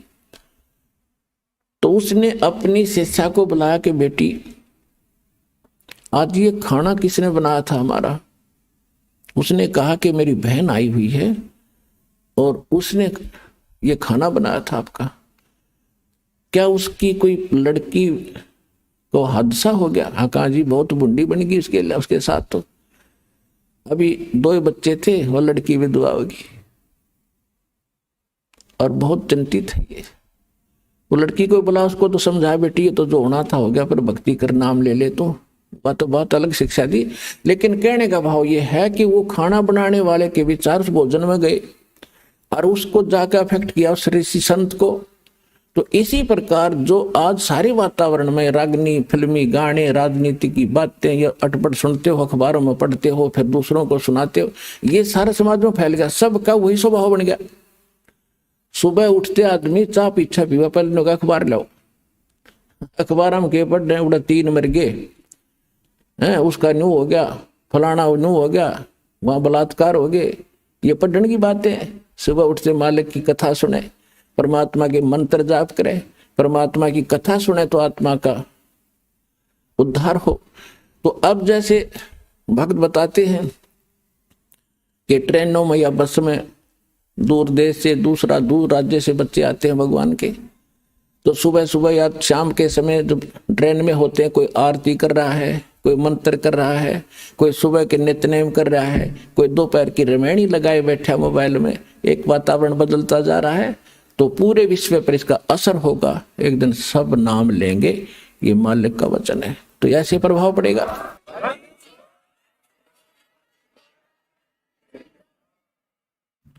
तो अब ये वातावरण ऐसे बदलेगा। परमात्मा की वाणी में बहुत ताकत है और विधिवत वो वाणी प्राप्त होती है, उसी से असर होता है। सब यानी अधिकारी से लेकर जो नाम जाप किए जाते हैं उनको आप भी असर होगा और वातावरण के अंदर भी बहुत प्रभाव पड़ेगा। अब आप देखते हो कितने टीवी चलते हैं, सब जगह ये राजनीति की बातें, फलाना ये डकड़ा, ये बड़ा, इसको तो 1 नंबर पर मान रहे हैं। ये 1 नंबर पर तो इन टीवी वालों ने भगवान की चर्चा सुनानी चाहिए दिन में कई ताकि आत्मा इंसान की बुद्धि बदले, बुराइयों से दूर हो और संसार में शांति पैदा हो। या तो शांति पैदा कर रखी है, अब फिल्मों में देखते हैं विवाह करते हैं जब इतनी बड़ी बारात दिखाओगे और 1 किलोमीटर तक बाजे बजाने वाले तुर तुर करते, तो आम आदमी की विवाह वृत्ति होती जा रही है। तो ये सारा काम बिगाड़ दिया इस मीडिया ने गलत प्रचार करके। ये प्रचार करे भगवान का, सुबह उठते सब देखें, किसी टाइम भी टीवी लावे जब मालिक की चर्चा पावे, तो एकदम परिवर्तन होगा पूरे विश्व में। ऐसे ये तो होना ही है, क्योंकि भगवान ने ये इंस्ट्रूमेंट बनवाए न्यू है। ये कितने दिन इनमें दुरुपयोग करेंगे उसका समय आने दो। जनता जागेगी जब इनको कहेंगे भाई ये नहीं, अच्छी बात चलाओ, इसमें बच्चों पर अच्छा असर पड़े, माँ बाप पर भी अच्छा असर पड़े और सारे संसार में एक सद्भावना उत्पन्न हो, तो वो समय तो आएगा। क्योंकि ये बनवाए इसलिए है परमात्मा ने। नहीं 10 साल पहले कितने ना थे, ये 15 साल पहले। अब इसलिए दाता ने इंस्ट्रूमेंट, मोबाइल, इनके अंदर ये मेमोरी कार्ड, इसमें 20-20, 40-40, 100 घंटे के सत्संग सुन लो, डाल लो, नए नए सुनो दिन में मंत्र। न अनपढ़ आदमी सुन लो, कान का ला कर दूसरे नहीं ना पता चले के बोल रहे के सुनाई। सफर करते हो बस में, कान में लीड लगा ली, मंत्र शुरू कर दिया अपना, ना पड़ोसी ने बेरा के कर रहा है, और कितना लंबा सफर हो, मिनटों में जाओगा। और उस समय जब नाम नहीं है तो क्या देखता जाओगा, यू क्यों आ गया, वो देखियो देख खड़ा है झांकी में देखे जा। अब भक्ति देखो, भगवान देखो, भक्ति करो, पीछा छूटेगा ऐसे। अब हम आते हैं अपने मूल सत्संग पर। अब जो प्रसंग चल रहा है कि यहाँ इस काल ने हमारे को विवश कर रखा है, जीव के बस का नहीं। अब ब्रह्मा जी के अंदर से एक ऐसी तरंग निकल रही है, ऐसी किरण निकलती है जो प्रत्येक जीव को प्रभावित किए हुए, तो विवश हो है वो ऐसा करता। अब जब प्रसंग चल रहा था कि ये परमात्मा कहते हैं वो मोक्ष उस साधना से होगा, वो हठ योग नहीं है। नाम उठत नाम बैठत नाम सोत जागवे, नाम खाते नाम पीते नाम सेती लागवे। ये तो सुख संवेद उस तत्व ज्ञान में भगवान ने बताया कि ऐसे साधना करो। और हमारे वेद बताते हैं, यजुर्वेद अध्याय नंबर 40 के मंत्र 15 में कहा है कि वायु अनिलम अथितम भस्मांतम अमृतम भस्मांतम शरीरम ओम कर्तु समर कल्वे समर कर्तुम समर। परमात्मा की जो भक्ति है, ओम नाम का सिमरण करो, काम करते करते करो, विशेष कसक के साथ करो, और मनुष्य जीवन का मूल उद्देश्य जानकर ओम नाम का जाप करो। और ओम नाम के जाप से जितना मोक्ष होना है वो इस विधि से प्राप्त होगा। और ये सुख संवेद बता रहा है। हठ योग तो किसी वेद में नहीं, गीता में नहीं। तो ये हठ योग कहां से लाए? ये मनमुख आचरण है, मनमाना आचरण है, ये मनमुखी साधना है, ये गुरुमुखी नहीं है। तो जब तक हम सतगुरु के द्वारा बताए साधना ज्ञान को नहीं ग्रहण करेंगे, तब तक हम ऐसे ही डले ढोते। तो परमात्मा कहते हैं कि तुम परमात्मा की प्रेरणा में जंगल में चले जाते हो, घर छोड़ जाते हो, और भूख लगती है, प्यास लगती है, फिर रोटी मांगने फिर घर में और गृहस्थियों के पास आते हो। बता अकल है तुम्हारे अंदर? अब घर में सारी सुविधाएं हैं, मकान है, झोपड़ी है, छोटा है, बड़ा है, जैसा तेरी किस्मत में, और नाम मिल गया, काम भी कर रोजी रोटी के लिए और भक्ति कर। और जिस काम को पहले आप करने में सारा समय लगा देते थे वो पूरा नहीं होता, बरकत नहीं होती। भगवान की भक्ति में यह शक्ति और है, आपके घर में बरकत करेंगे, आपके शरीर को स्वस्थ करेंगे, आपके आने वाले जो पाप कर्मों के दंड हैं उनको दूर करेंगे, तो आपको निर्मल करके रखेंगे, आपको बरकत भी देंगे और मोक्ष भी इसी विधि से मिलेगा। और भगवान विष्णु जी के अंदर जो एक सतोगुण भर दिया इसने, यही 3 देवता हैं और यही 3 गुण हैं। जैसे मिर्च का गुण बना दिया कि वो तो मुंह फूकेगी और छोंक लगेगा, छींक आवेगी। अब जैसे रसोई में छोंक लगाया जाता है, ये भगवान रहते हैं ऊपर तीनों आप अपने लोकों में, विष्णु विष्णु लोक में, शिव जी शिवलोक में, ब्रह्मा जी ब्रह्मालोक में। और वहां से ही ये 3 लोकों के ऊपर इनके अंदर से निकल रही वो रेंज, वो किरण, वो तरंग हमें प्रभावित कर रही है, तीनों लोकों के प्राणियों को, स्वर्गलोक, पृथ्वीलोक और पाताल लोक। अब जैसे रसोई में छोंक लगा रहे हैं मिर्चों का, और अलग कमरों में बैठे अन्य व्यक्तियों को भी छींकें आनी शुरू हो जाती है। मूल वस्तु साकार वस्तु तो रसोई में, उसके निराकार उस तरंग ने जाकर वहां विचलित कर दिए, वो छींक उनके बस की नहीं रोक दे। तो इसी प्रकार इन तीनों भगवानों से निकल रहे तीनों गुणों का प्रभाव आपके ऊपर है, जीव के बस का नहीं कि आप इनसे बच सको। इसको बचने का तरीका है, इसकी एंटीबायोटिक बताई भगवान। वो क्या है कि डेरे डंडे खुश रहो और खुश रे लहे न मोक्ष। ध्रुव प्रहलाद भी जब उधर गए तो फिर गृहस्थी में क्या दोष। यानी आपको फिर भी क्लियर करते हैं कि गृहस्थी का तात्पर्य ये नहीं है कि कोई ब्याह करवाना गृहस्थी हो है। ब्रह्मचारी रहो या गृहस्थ में रहो, घर में रहो यानी करके खाओ, करो और भक्ति करो। कर्म सन्यासी नहीं होना चाहिए, कर्म योगी बने रहो।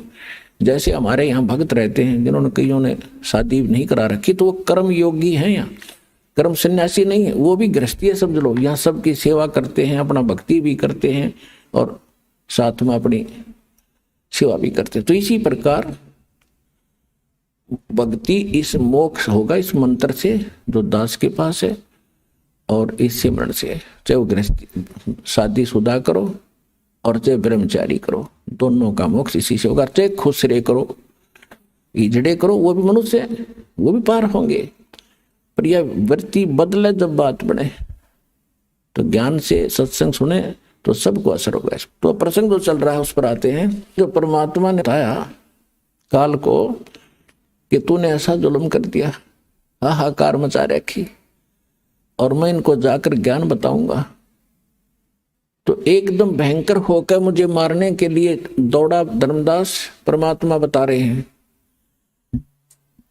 और मैंने श्वास का सिमरण कर दिया, सतनाम का सिमरण किया, और उस सिमरण के ताकत से वो इतना कंडम हो गया, ऐसी स्थिति होगी, ऐसा गिर गया पृथ्वी पर जैसे पक्षी की पांख कट जाया करें, वो उड़ नहीं सकता और पड़ा पड़ा फड़फड़ा रहा होता है। अपने आत्मा परमात्मा उन्होंने तो कोई जरूरत नहीं थी सिमरण समरण करने की, वो तो मालिक है।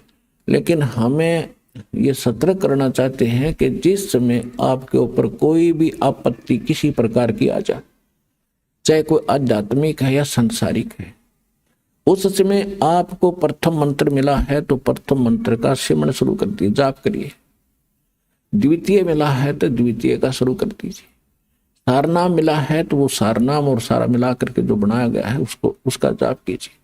तो आपके ऊपर तुरंत उसका प्रभाव हट जाएगा। कोई भी किसी प्रकार का संकट आप पर आए, यदि आपकी मर्यादा सही होगी, आपका कनेक्शन पावर ठीक होगा, यानी काम नाम खंडित नहीं होगा, तो आप पर वो कोई प्रभाव नहीं डाल सकता।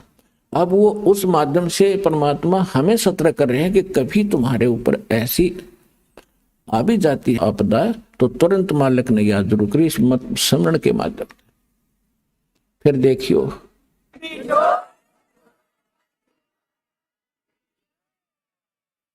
तो उस समय वो ऐसी स्थिति में आगा गिर गया जैसे पक्षी की पांख कट जाया करती हैं।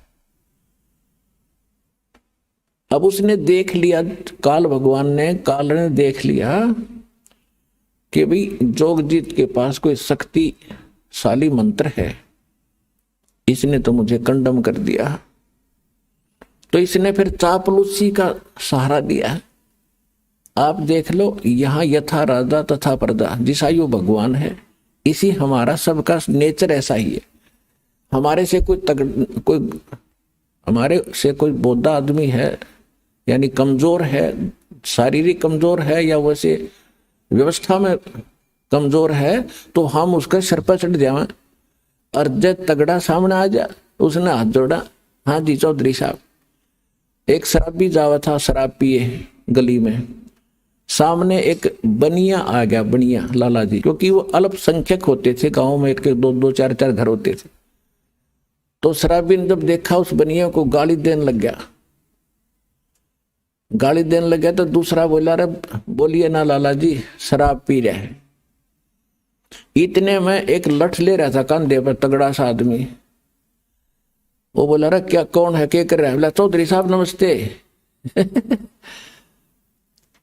तो लाला जी बोले, भाई तो 2 डाल की पी रहा है, ये तो 2 तरह की पी रहा है, शराब पी रहा था। मन ने गाल दे रही, ठाडा दिखा, इसने हाथ जोड़ा। यू तो यू काल तो 2 तरह की प्यारा खींचने मारे थे, और खूब भी ये 2 तरह की पी रहा है। जब इसने नो देखा कि मैं इसने मारूंगा, जब ताकड़ पाड़ के गया, जब परमात्मा ने उसकी देही तोड़ दी, जो पड़ा पड़ा तड़फे और शायद से घिसड़ के और चरण पकड़ दिए। धर्मदास मेरे आके, तुम्हारे भगवान 21 ब्रह्मांड के मालिक ने, ब्रह्मा विष्णु महेश के पिता ने।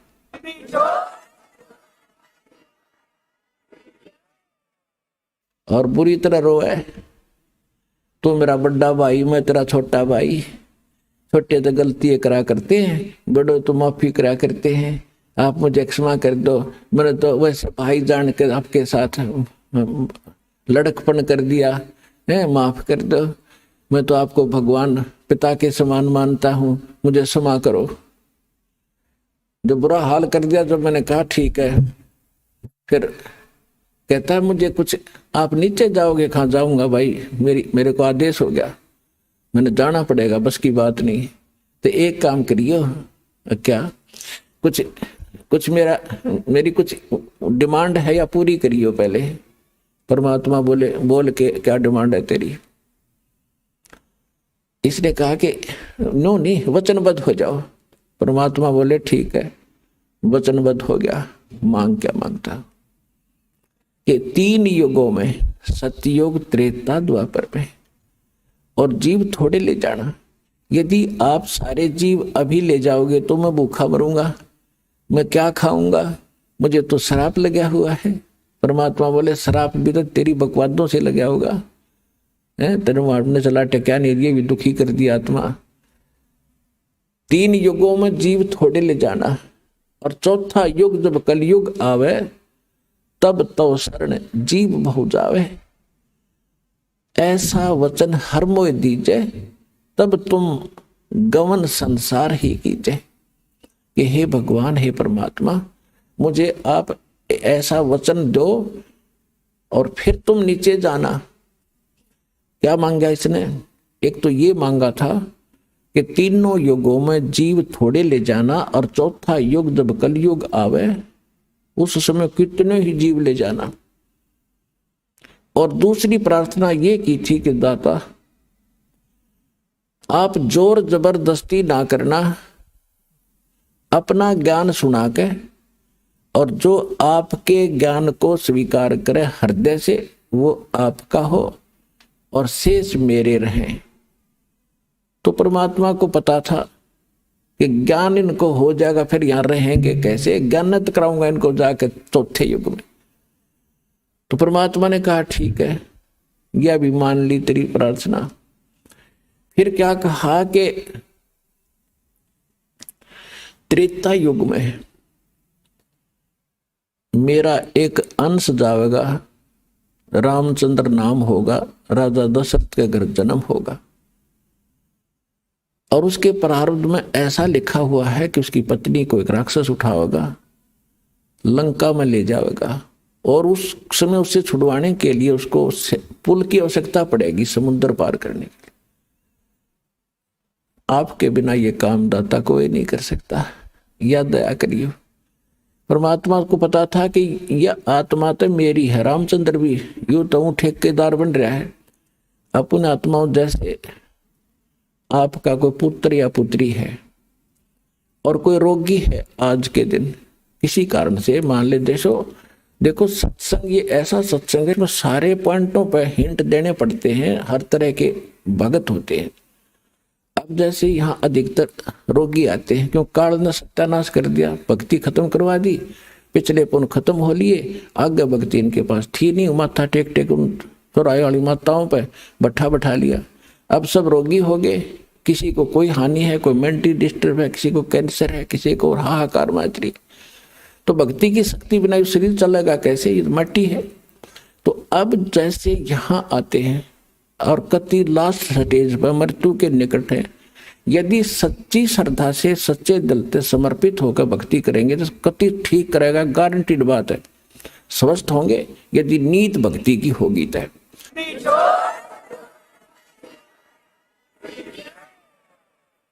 और दूसरी बात यह है कि कोई जैसे अब क्या करते हैं, कोई भक्त बता देता है कि वहां जाते ठीक हो जाते हैं, वो चल पड़ते हैं बेचारे, क्यों सब जगह थक लिए, वो सोच लेते एक ट्राई और कर लेते हैं, तो ट्राई करने आने वाले को यहाँ राहत नहीं मिलेगी। हाँ, यहाँ समर्पित होकर ज्ञान सुन का आवे और चलो ट्राई करने आ भी गया तो हमारे नियमों का फॉलो करे जो हम यह बताते हैं, फिर देखना रोज चांदना देगा परमात्मा, जैसे दीपक में तेल डाल दिया जाता है ऐसे राहत मिलेगी आपको। यहाँ भगवान है, समर्थ सर्वशक्तिमान कबीर साहब की शक्ति है यहाँ पर।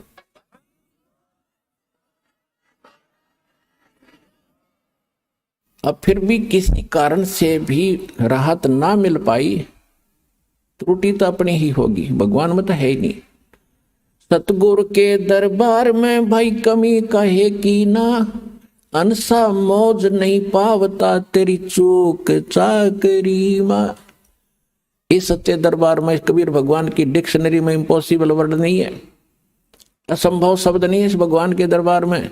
यदि कोई आप नहीं राहत प्राप्त कर रहे हो तो आपकी चाकरी में दोष है, कमी है, त्रुटि है, आपकी कोई श्रद्धा भाव और सिमरन भक्ति में कोई दिक्कत है, उसको सुचारू करो, वो अवश्य मिलेगी। अब कहने का भाव ये है कि अब जैसे किसी का बाप बीमार है, 70 साल का हो गया और नाम ले लिया उसने, दुखी गणा था, दीक्षा ले ली, राहत तो मिलती है, लेकिन फिर भी किसी कारण से त्रुटि रह जाती है, कोई नियम खंडित कर देते हैं, आदत छूटती नहीं। कालना तो यही तक नाश कर रखा है कि इनको सुख नहीं हो, दुख हो जितना हो, नाम ले जाते हैं। और बहुत से भक्त ऐसे आते हैं जी कति ठीक हो गया था और इसने बीड़ी पी ली, क्यों माड़ी रात होगी, वो बकवाद फिर भागी और फिर वही स्थिति होगी। तो भाई ऐसे व्यक्ति को यहाँ कोई स्थान नहीं है। अब भगवान नहीं सुनेगा ऐसे व्यक्ति की, दोबारा नाम लो और फिर ठीक हो जाएगा, आगे नियमित रहना। इस कारण से कोई नाम खंडित करने से मृत्यु भी प्राप्त हो जाती है। अब हम तो रो रहे हैं कि हे भगवान यू क्यों मर गया, क्योंकि हमारा पिता था या हमारा पुत्र था, हम तो एक सूखे ठेकेदार बने, वो तो आत्मा तो उस परमात्मा की थी, उस परमात्मा की आत्मा है और उसको नाम दे दिया, नाम दे दिया तो उसको मनुष्य जीवन मिलेगा। इस नाम का एक बार भी जाप करके जो दास प्रथम मंत्र देता, और यदि शरीर छूट गया तो मनुष्य जीवन गारंटीड है, भक्ति मिलेगी। और इस अनमोल अमृत को बचा कैसे रखा था, छुपा क्यों रखा था, इसलिए रखा था कि ये भी जरूरत है इसकी। पहली बात तो स्वस्थ करेगा और इस सज्जन में मोक्ष करने की चेष्टा करेंगे परमात्मा, और फिर भी क्योंकि घड़ा बिगड़ा हुआ काम है सारा, कोई न कोई त्रुटि हुए बिना रहती नहीं, किसी कारण से मृत्यु भी हो जाती है तो उसका तो भाग जाएंगे। दोनों हाथों में लाडू, सतलोक आसन बरवाड़ा में आपके। जब स्वस्थ हो गया तो भक्ति इस जीवन में करियो, और जब मृत्यु होगी किसी कारण से तो नेक्स्ट जीवन 10वें महीने आ लेगा अपनी माँ की गोदी में, यहीं पर नया कपड़ा पहन के।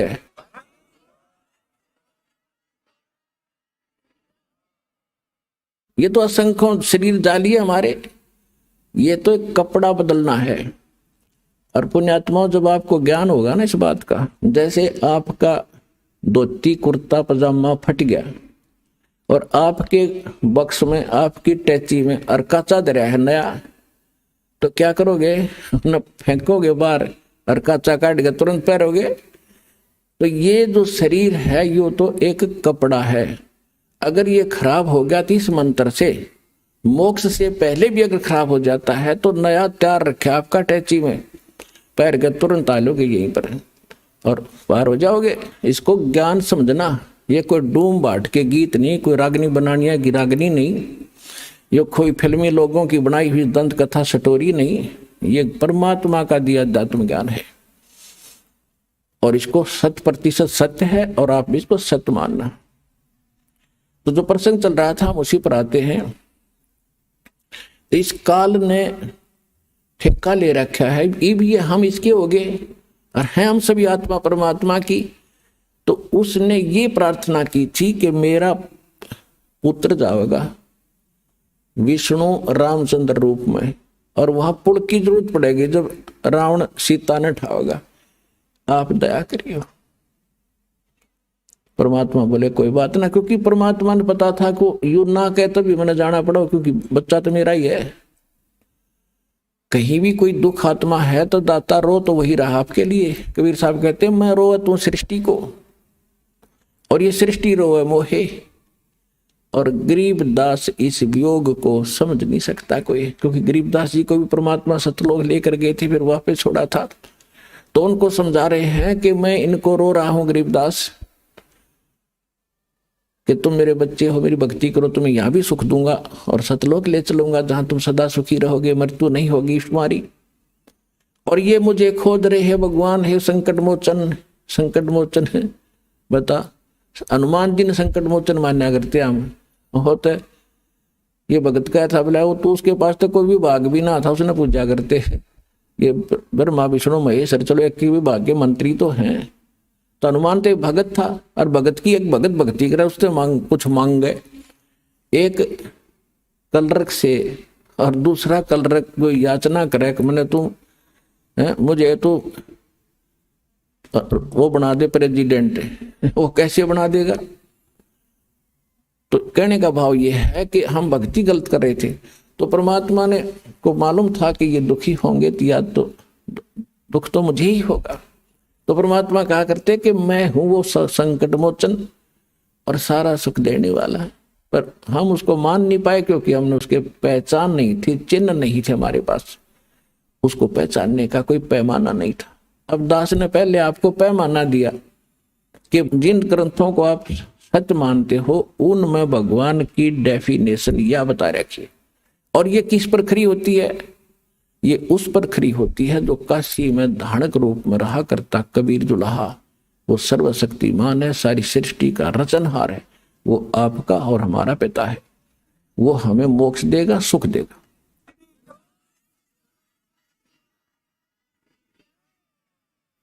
फिर क्या किया उसने? तीसरा प्रश्न ये किया कि परमात्मा द्वापर युग में मेरा पुत्र जाएगा वही, और उस समय कौन जाएगा?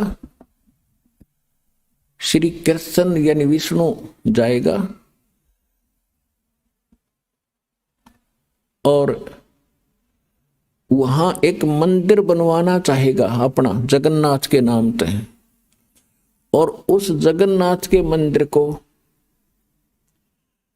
समुद्र नहीं बनने देगा। क्यों नहीं बनने देगा?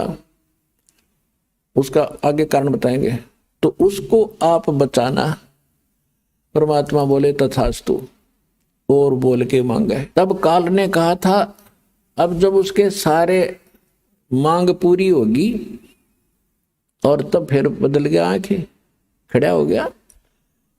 अक्षमा भगवान ने कर दिया था कि ठीक है, तो अक्षमा कर दिया, वह शक्ति उस पर असर कर नहीं रही थी, वो खड़ा हो गया। खड़ा होकर नो कहता जाओ जोग जीत संसारा, नो बोला चौथे युग में ऐसा कर दूंगा इन प्राणियों को, ये भक्ति योग नहीं छोड़ूंगा, और ना जाने कितने इनके विभाग कर दूंगा, अलग अलग मजहब धर्म बना दूंगा, अपने दूत भेज के इनको गलत ज्ञान से रंगवा दूंगा। और एक और प्रार्थना की थी कि पहले मेरे अंश जावें, पहले मेरे दूत जा, मेरे प्रचारक जावें, और पीछे अपना अभिषेक भेज दियो। अब वो सियाना बना था कि इनका पहले चला जा, सारी ये बात बता दे, मेरे वाले की कोई सुने हो नहीं। परमात्मा ने पता था कि ये इतने भले ना है, मेरे वाले की जल्दी से मान लेंगे। तो कहा था ठीक है पहले तेरे चले जाएंगे, खूब या भी तेरे को छूट दे दी। फिर ने बोला जाओ जोग जीत संसारा, जीव न माने कहा तुम्हारा। क्या कहा कि अब मैं क्या करूंगा, अपने दूतों के माध्यम से अपने संत भेज कर और सबको उल्टा पाठ पढ़वा दूंगा, गलत ज्ञान प्रचार करवाऊंगा, देवल मंदिर तीर्थ पत्थर पुजवान में इन्हें दृढ़ कर दूंगा। और ये जब तुम्हारा आएगा पीछे से कोई हंस, तो परमात्मा ने कहा था कि चौथा युग जब कलयुग आवे तब हम अपना अंश पठावें, तब मैं अपना एक अंश अपना दास भेजूंगा। तब काल ने कहा था कि बेशक भेज देना, उस समय तेरे उस दास की, तेरे भेजे हुए संदेश वाहक की कोई नहीं सुनेगा और मेरे वकील बनेंगे। इतना अज्ञान से ठोक दूंगा उनको कि मेरी ओर होकर के तेरे साथ वाद विवाद करेंगे वो, और एक नहीं मानेगा। अरबे से काजी कलयुग कहा था कि जाओ जोग जीत संसारा, जीव न माने कहा तुम्हारा, जीव तुम्हारा कहा न माने, हमारी ओढ़ हो, हमारी ओढ़ होकर बाद बखाने, यानी वाद विवाद करेंगे तुम्हारे साथ। तो परमात्मा ने कहा था कि आप अपना काम करियो, अरे हम अपना करेंगे। परमात्मा को पता था। धर्मदास जी ने कहा कि दाता हे भगवान, आपने इतनी छूट क्यों दे दी उसको?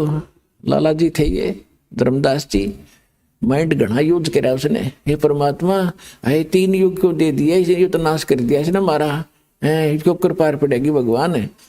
परमात्मा बोले भाई बात सुन, यदि तुम मान जाते मेरी बात, मैं तो सतयुग से पीछा पड़ रहा हूं तुम्हारे।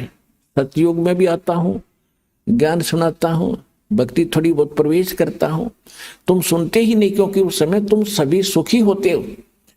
और जैसे सतयुग त्रेता द्वापर में ये अच्छी आत्माओं के जन्म होते हैं, फिर धीरे धीरे उनकी पुण्य खत्म होते चले जाते हैं।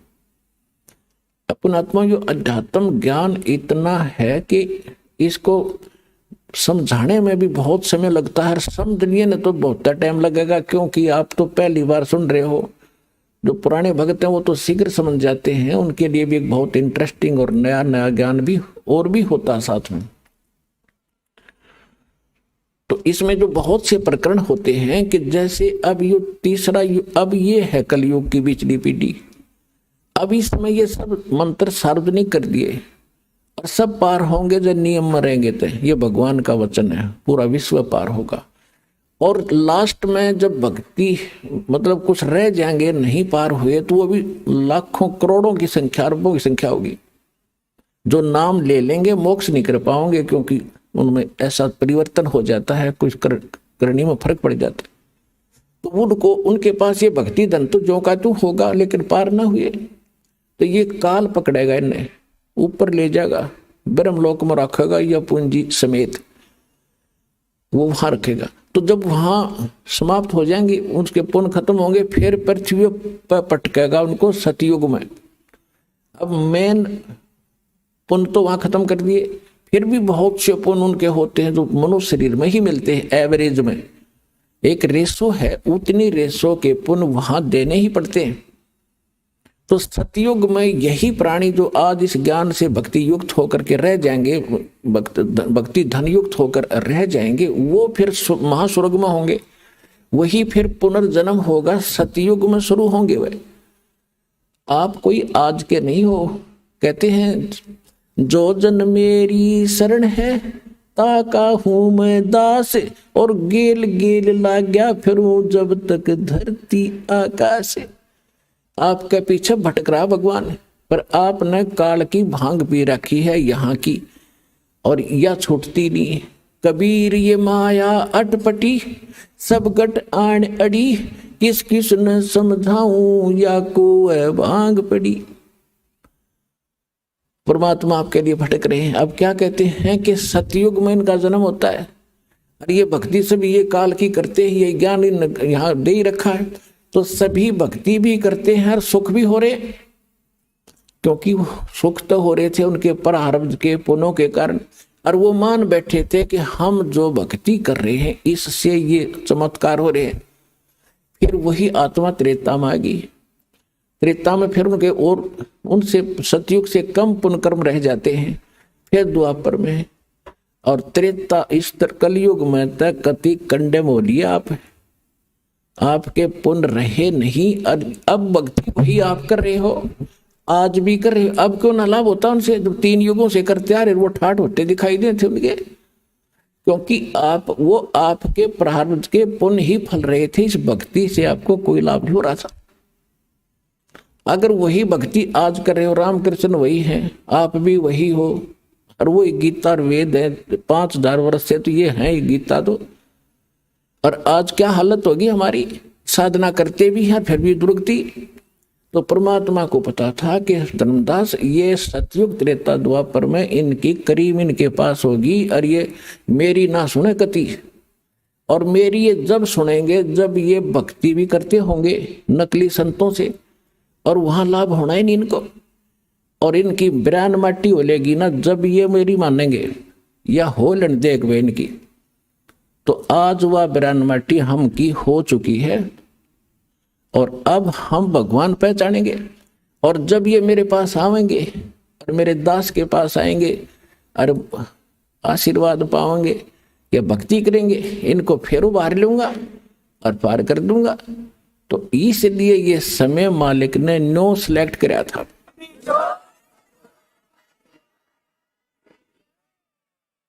अब धर्मदास जी को मालिक ने सारी कहानी बता दी मिनटों में, और फिर कहा था धर्मदास मेरी लाख दुहाई, ये मूल ज्ञान जो मैंने तेरे को बता दिया, और ये मूल मंत्र, ये सार शब्द ये कहीं बाहर ना जाए। ये सार शब्द बाहर जो पढ़ी, ये मूल ज्ञान, दो जगह दो वाणी बोल रखे हैं। एक तो ये मूल ज्ञान ये है जो दास आपको समझा रहा, आज तक ना को कबीरपंथी जानता इसको, और बाकी अगर मतलब है कि इस ज्ञान के आसपास भी आ जा। तो ये था मूल ज्ञान, और ये है मूल मंत्र, कंप्लीट कोर्स ये आपको दिया जा रहा भक्ति का। तो इसके विषय में कहा था धर्मदास मेरी लाख दुहाई, और ये मूल ज्ञान कई बार न जाए। मूल ज्ञान बाहर जो पढ़ी या बिचली पीढ़ी हंसली तरी, ये वो बिचली पीढ़ी का समय है जो आज आपको सुअवसर प्राप्त है। और आप कोई छोटी आत्मा नहीं हो, क्योंकि आपको तो पता ही नहीं बच्चे हो, इस दास को इसका जानकार बनाया है। आप असंख्य युगों से मालिक के चरणों में लगे आ रहे हो, भक्ति करते आ रहे हो, लेकिन फिसल जाते हो, यहीं पर पार हो गए होते हो तो यहाँ क्या धक्के खाते हम। तो आपके साथ वो उसी समय से पीछे पड़ा हुआ है सतयुग त्रेता द्वापर में, और ईब आ गया वो कलयुग। जब परमात्मा आए थे सन 1398 से और सन 1518 तक, संवत 1455 से और संवत 1575 तक परमात्मा इस धरातल पर एक लीला करने आते हैं। वो उसी तरह लीला करते हुए रहे और यो ज्ञान भी दिया। तो वो थी प्रथम चरण कलयुग निर्याणा, तब मगर मांडो मैदाना। कलयुग का प्रथम चरण वो होगा जब मैं मगर से सशरीर एक लीला करूंगा, मगर में एक लीला करूंगा, वो तो प्रथम चरण। और अब ये पिछली पीढ़ी और लास्ट की जो पीढ़ी होगी कलयुग की, वो तो कृतघ्नी हो जाएंगे, मांसाहारी होंगे, कोई नेम धर्म रहेगा नहीं।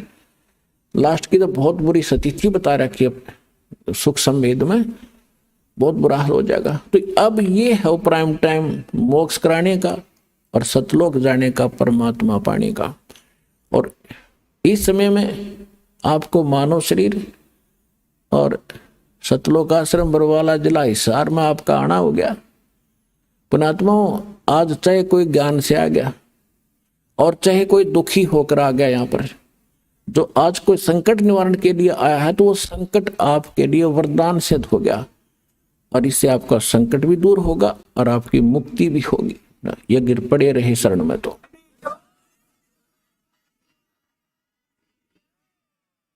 तो ये इसलिए ये रोका था कि धर्मदास मेरी लाख दुहाई, ये मूल ज्ञान की तबार न जाई, मूल ज्ञान बाहर जो पढ़ी, ये बिचली पीढ़ी हंस न तेरी।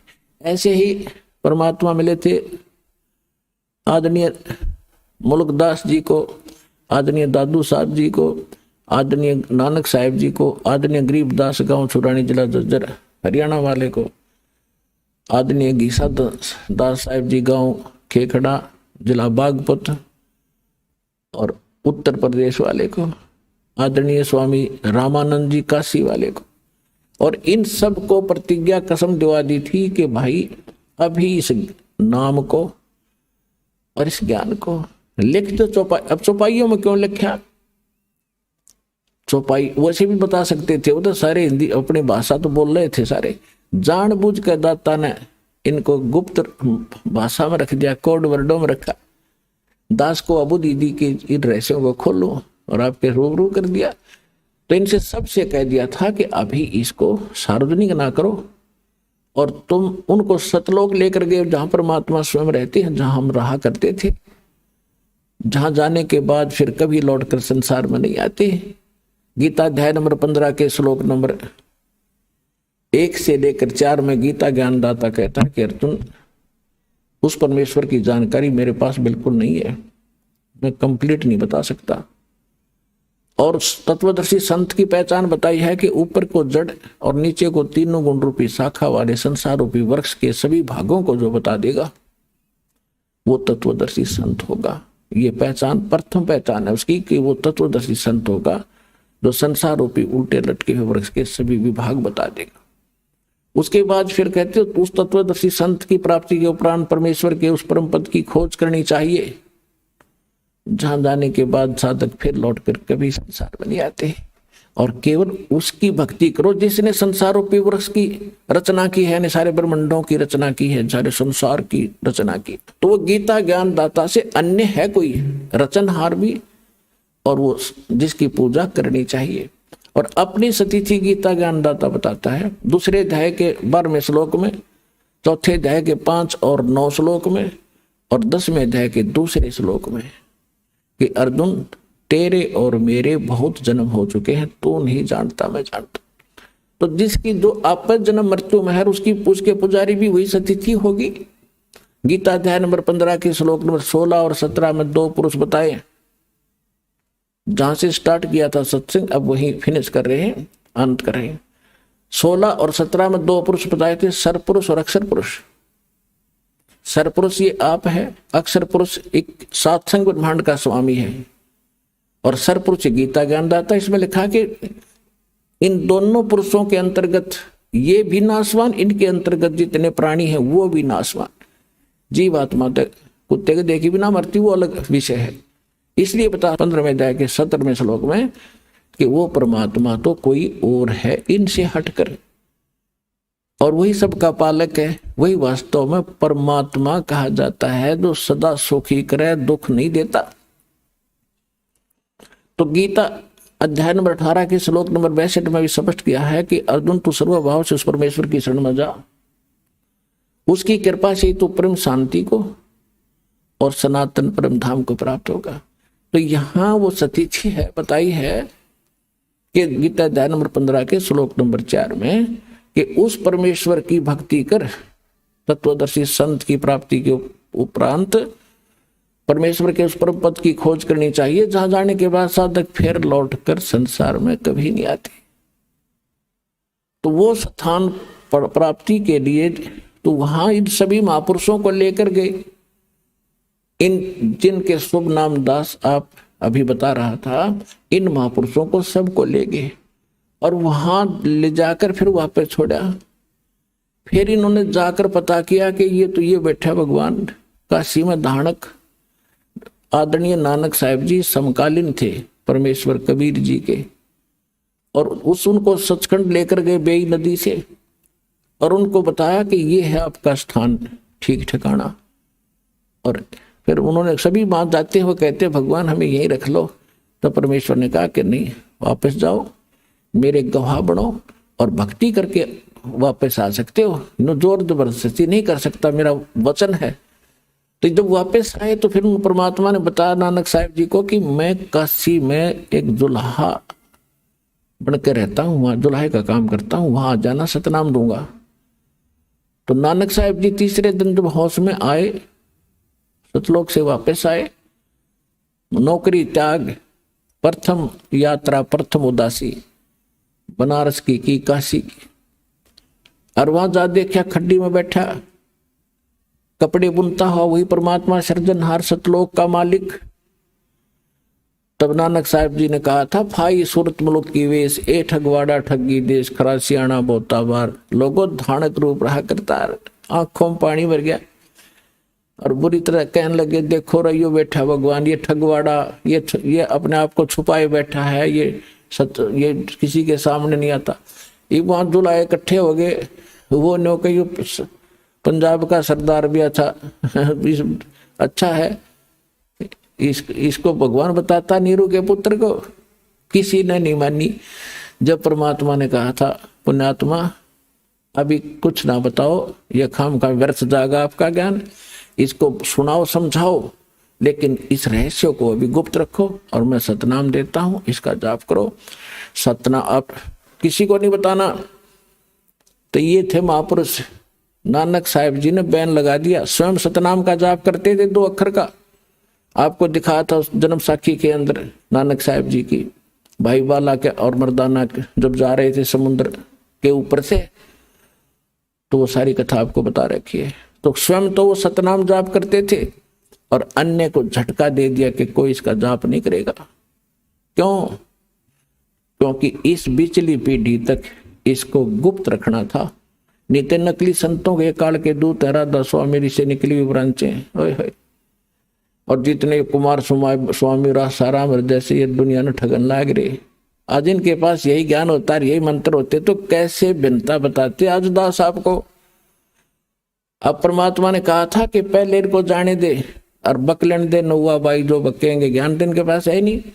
और जब मेरा दास जागा इनकी खाल तार देगा, ज्ञान की प्रमाण दिखाओगा सामने, सबको शिक्षित करूंगा, अपने बच्चों को इंस्ट्रूमेंट उस मालिक के दिए हुए हैं जो आज आपके रूबरू सदग्रंथ हो रहे हो, आप भगवान को पहचान रहे हो। धन्य आपके माता पिता जिससे जन्म हुआ। आइए अब हम उन श्रद्धालुओं के अनुभव जानते हैं जो जगत गुरु तत्वदर्शी संत रामपाल जी महाराज जी से दीक्षा प्राप्त कर चुके हैं तथा उनके द्वारा बताए गए भक्ति मार्ग पर चल रहे हैं। सर नमस्कार। नमस्कार सर क्या नाम है आपका? मेरा नाम है धन्नालाल हरवाल। सर कहाँ से आए हैं आप? मैं ग्राम ओखला, तहसील बड़वा, जिला खरगोन, MP से आया हूँ। सर संत रामपाल जी महाराज से नाम दीक्षा कब लिया आपने? 2 जून 2013 को नाम दीक्षा ली संत रामपाल जी महाराज से। सर संत रामपाल जी महाराज से नाम दीक्षा लेने से पहले आप क्या भक्ति करते थे? जी हम पहले देवी देवताओं की पूजा भक्ति करते थे, जो सामाजिक पूजा पाठ होती थी। सर जैसा कि आपने बताया कि पहले आप सभी देवी देवताओं की पूजा करते थे जो हिंदू धर्म में प्रचलित है, तो सर जब आप ये सभी साधनाएं कर ही रहे थे तो फिर आप संत रामपाल जी महाराज के शरण में क्यों गए? जी हम सारे देवी देवताओं की पूजा भक्ति करते आ रहे थे, लेकिन हमको कोई लाभ नहीं मिल रहा था, उससे और ज़्यादा हानि हो रही थी। और मुझे दास को शारीरिक कष्ट इतना हो गया था कि मेरा लीवर काम नहीं कर रहा था, मेरा खाना पीना पच नहीं पा रहा था और दिन पर दिन मेरी हालत बिगड़ती जा रही थी। मेरी स्थिति, शारीरिक स्थिति इतनी बेकार हो गई थी कि ये हाथों की जो नसें ब्लड की ये बिल्कुल नहीं दिख रही थी। आज से दास का 10-12 किलो वज़न कम हो गया था। तो एक रोज़ मैं खटिया पे लेटा टब में बाथरूम करने लग गया था, इतनी हालत मेरी गिर गई थी, कहीं चल फिर नहीं सकता था मैं। तब टीवी के ऊपर सत्संग जब संत रामपाल जी महाराज का चल रहा था तो मैंने देखा, और देखते देखते इस दास को सेट करना था, मालिक को, परमात्मा को शरण में लेना था। तो टीवी पर संत रामपाल जी महाराज का ज्ञान देखा, समझा, और उसके बाद संत रामपाल जी महाराज की शरण में जाने के लिए मैं टीवी के ऊपर ही अरदास लगाई, क्योंकि दास को कहीं 50 किलोमीटर से ज़्यादा सफ़र नहीं कर पा रहा था। कि संत रामपाल जी महाराज को मैंने टीवी के ऊपर ही अरदास लगाई कि मालिक आप मेरे लिए इस दास की पुकार सुन सकते हो, इतना कर सकते हो कि इस दास को आपकी शरण में बुला लो। तो मालिक ने मुझे आराम दिया। संत रामपाल जी महाराज ने मुझ दास के ऊपर कृपा करी। मुझ दास के पास पैसे भी नहीं थे किराए के, जो मेरे बच्चों को स्कूल में छात्रवृत्ति मिली, स्कॉलरशिप, वो पैसे आए मेरी जेब में। तो मैंने मेरी घरवाली को कहा कि मुझे जल्दी से ये पैसे आ गए हैं, 4-5 हज़ार रुपये लेके चलो, टिकट बन जाएगा, इसका आना जाना हो जाएगा। बाकी अभी मैं दवाई गोली का और इलाज करवाऊंगा। 2-2.5 साल हो गए मुझे, कोई आराम तो मिला, और 5,000 में क्या सुधर सकता हूँ मैं। 1-1.5 लाख रुपए लग गए मुझे। अब तो मुझे वहीं ले चलो। तो मालिक की शरण में इस तरह से गया और मालिक ने मुझे नाम दीक्षा दी। सर जब आपने संत रामपाल जी महाराज से नाम दीक्षा ली तो सर जो आपको बीमारी थी, तो क्या संत रामपाल जी महाराज के शरण में जाने के बाद क्या उसमें आपको राहत मिली? क्या आपकी वो बीमारी ठीक हुई? हाँ जी, मैंने बहुत सारे डॉक्टरों को दिखाया था, उनकी दवाई गोली ले रहा था, और फिर झाड़ फूँक वालों को भी बताया था, और सारा कुछ सब कुछ कर रहा था कि वहाँ जाओ तो वहाँ ठीक हो जाएगा, वहाँ जाओ तो वहाँ ठीक हो जाएगा। सारे इलाज ले चुका था। मुझे बीमारी थी, मेरा पेट के अंदर जो लीवर में छाले इन्फेक्शन हो गया था, और मुझे खाना नहीं पच पा रहा था। मेरा सब कुछ बंद था, दूध बंद था, चाय बंद था, और मिर्च मसाला तेल तली चीज़ें बंद थी, घी का जो भी खाना बंद था। मैं जूस और फल फ्रूट के ऊपर निर्भर था। आपने किस डॉक्टर को दिखाया? मैंने ये बड़वा में हमारे डॉक्टर हैं, एक टैगोर डॉक्टर करके, उनको दिखाया मैंने। और उसके बाद में मैंने एक इंदौर में सलील भार्गव डॉक्टर करके, उनको दिखाया मैंने। उसके बाद मैंने एक प्रवीण कपूर को दिखाया मैंने। MY हॉस्पिटल सरकारी अस्पताल में भी दिखाया मैंने। सभी 3-4-5 डॉक्टरों का इलाज लिया था, लेकिन ठीक नहीं हो पाया हूँ। वैसे कमज़ोरी तो मुझे 2-3 साल पहले से थी, लेकिन मैं 1-1.5 साल से तो इतना मतलब भयंकर रोगग्रस्त हुआ कि बस मेरा टिकट ही कटने वाला था। जो संत रामपाल जी महाराज की शरण में जाने के बाद मेरा जीवन दान मिला मुझे। सर और क्या लाभ मिले आपको? और मेरी आर्थिक स्थिति इतनी कमज़ोर थी कि मेरा 1.5 लाख रुपए के करीब कर्जा था, वो मैं कर्जा दे दिया मैंने। और मेरी जो दुकान थी ऑटो पार्ट्स की छोटी सी, वो बंद हो गई थी मेरी। संत रामपाल जी महाराज जी की शरण में जाने के बाद मेरी वापस दुकान चालू हो गई, और वो जो कर्जा था ले रखा मैंने, वो भी कर्जा छूट गया। मैं 1.5 लाख के करीब मेरा कच्चा मकान था, आज पक्का मकान बन गया। जी, संत रामपाल जी महाराज जी की शरण में जाने के बाद मेरे शारीरिक कष्ट दूर हुए, आर्थिक लाभ मिले, और आज सारी बुराइयों से मालिक ने बचाया, और बिल्कुल सही लाइन पे लगा दिए। पूरे परिवार सुखी हम। सर पहले कोई आप नशा करते थे? जी हाँ, नशा करते थे हम। जो मतलब हमारे सामाजिक खान पीन, शराब, मांस मछली, सभी इन बुराइयों से ग्रस्त थे हम। तो सर क्या आप अभी भी नशा करते हैं? नहीं, अभी तो संत रामपाल जी महाराज ने इतनी बढ़िया दया कर दी कि सारी बुराइयों को छुड़वा दिया है, और एकदम बढ़िया शाकाहारी, और परमात्मा की, संत रामपाल जी महाराज ने परमात्मा की जो भक्ति दी, ये स्वयं परमात्मा स्वरूप संत रामपाल जी महाराज धरती पे आए हुए हैं। इन्होंने शास्त्रानुसार जो भक्ति दी, उस भक्ति में लगे हैं। सर जैसा कि आपने बताया कि पहले आप नशा करते थे और चाहकर भी नहीं छोड़ पा रहे थे, जब आपने संत रामपाल जी महाराज से नाम दीक्षा ली तो आपने तुरंत नशा छोड़ दिया। और क्या सर जो लोग अभी भी नशा करते हैं और वो भी संत रामपाल जी महाराज से नाम दीक्षा लेते हैं, तो क्या उनका भी नशा छूट जाएगा? जी बिल्कुल, संत रामपाल जी महाराज जी के शरण में आने के बाद बिल्कुल नशा छूट जाता है। हमने उसके पहले बहुत कोशिश करी थी हमने नशा छुड़वाने की, इन चीज़ों से बचने के लिए, लेकिन ये नहीं हो पाया। यहाँ तो बिल्कुल नामुमकिन है। संत रामपाल जी महाराज जी की शरण के अलावा ये नशा बुराइयाँ छूट नहीं सकती, जो हमने देखा है और आज अपनाया है। सर आप भगत समाज को क्या संदेश देना चाहते हैं? भगत समाज को दास एक प्रार्थना करना चाहेगा कि वो टीवी के ऊपर जो सत्संग आता है वो सत्संग देखें, समझें, और जो ज्ञान गंगा पुस्तक है, गीता तेरा ज्ञान अमृत है, और जीने की राह एक पुस्तक है, वो पढ़ें और सारा कुछ समझ करके संत रामपाल जी महाराज जी की शरण में आएँ, नाम दीक्षा लें और अपना कल्याण करवाएं। बहुत बहुत धन्यवाद आपका। सत्संग।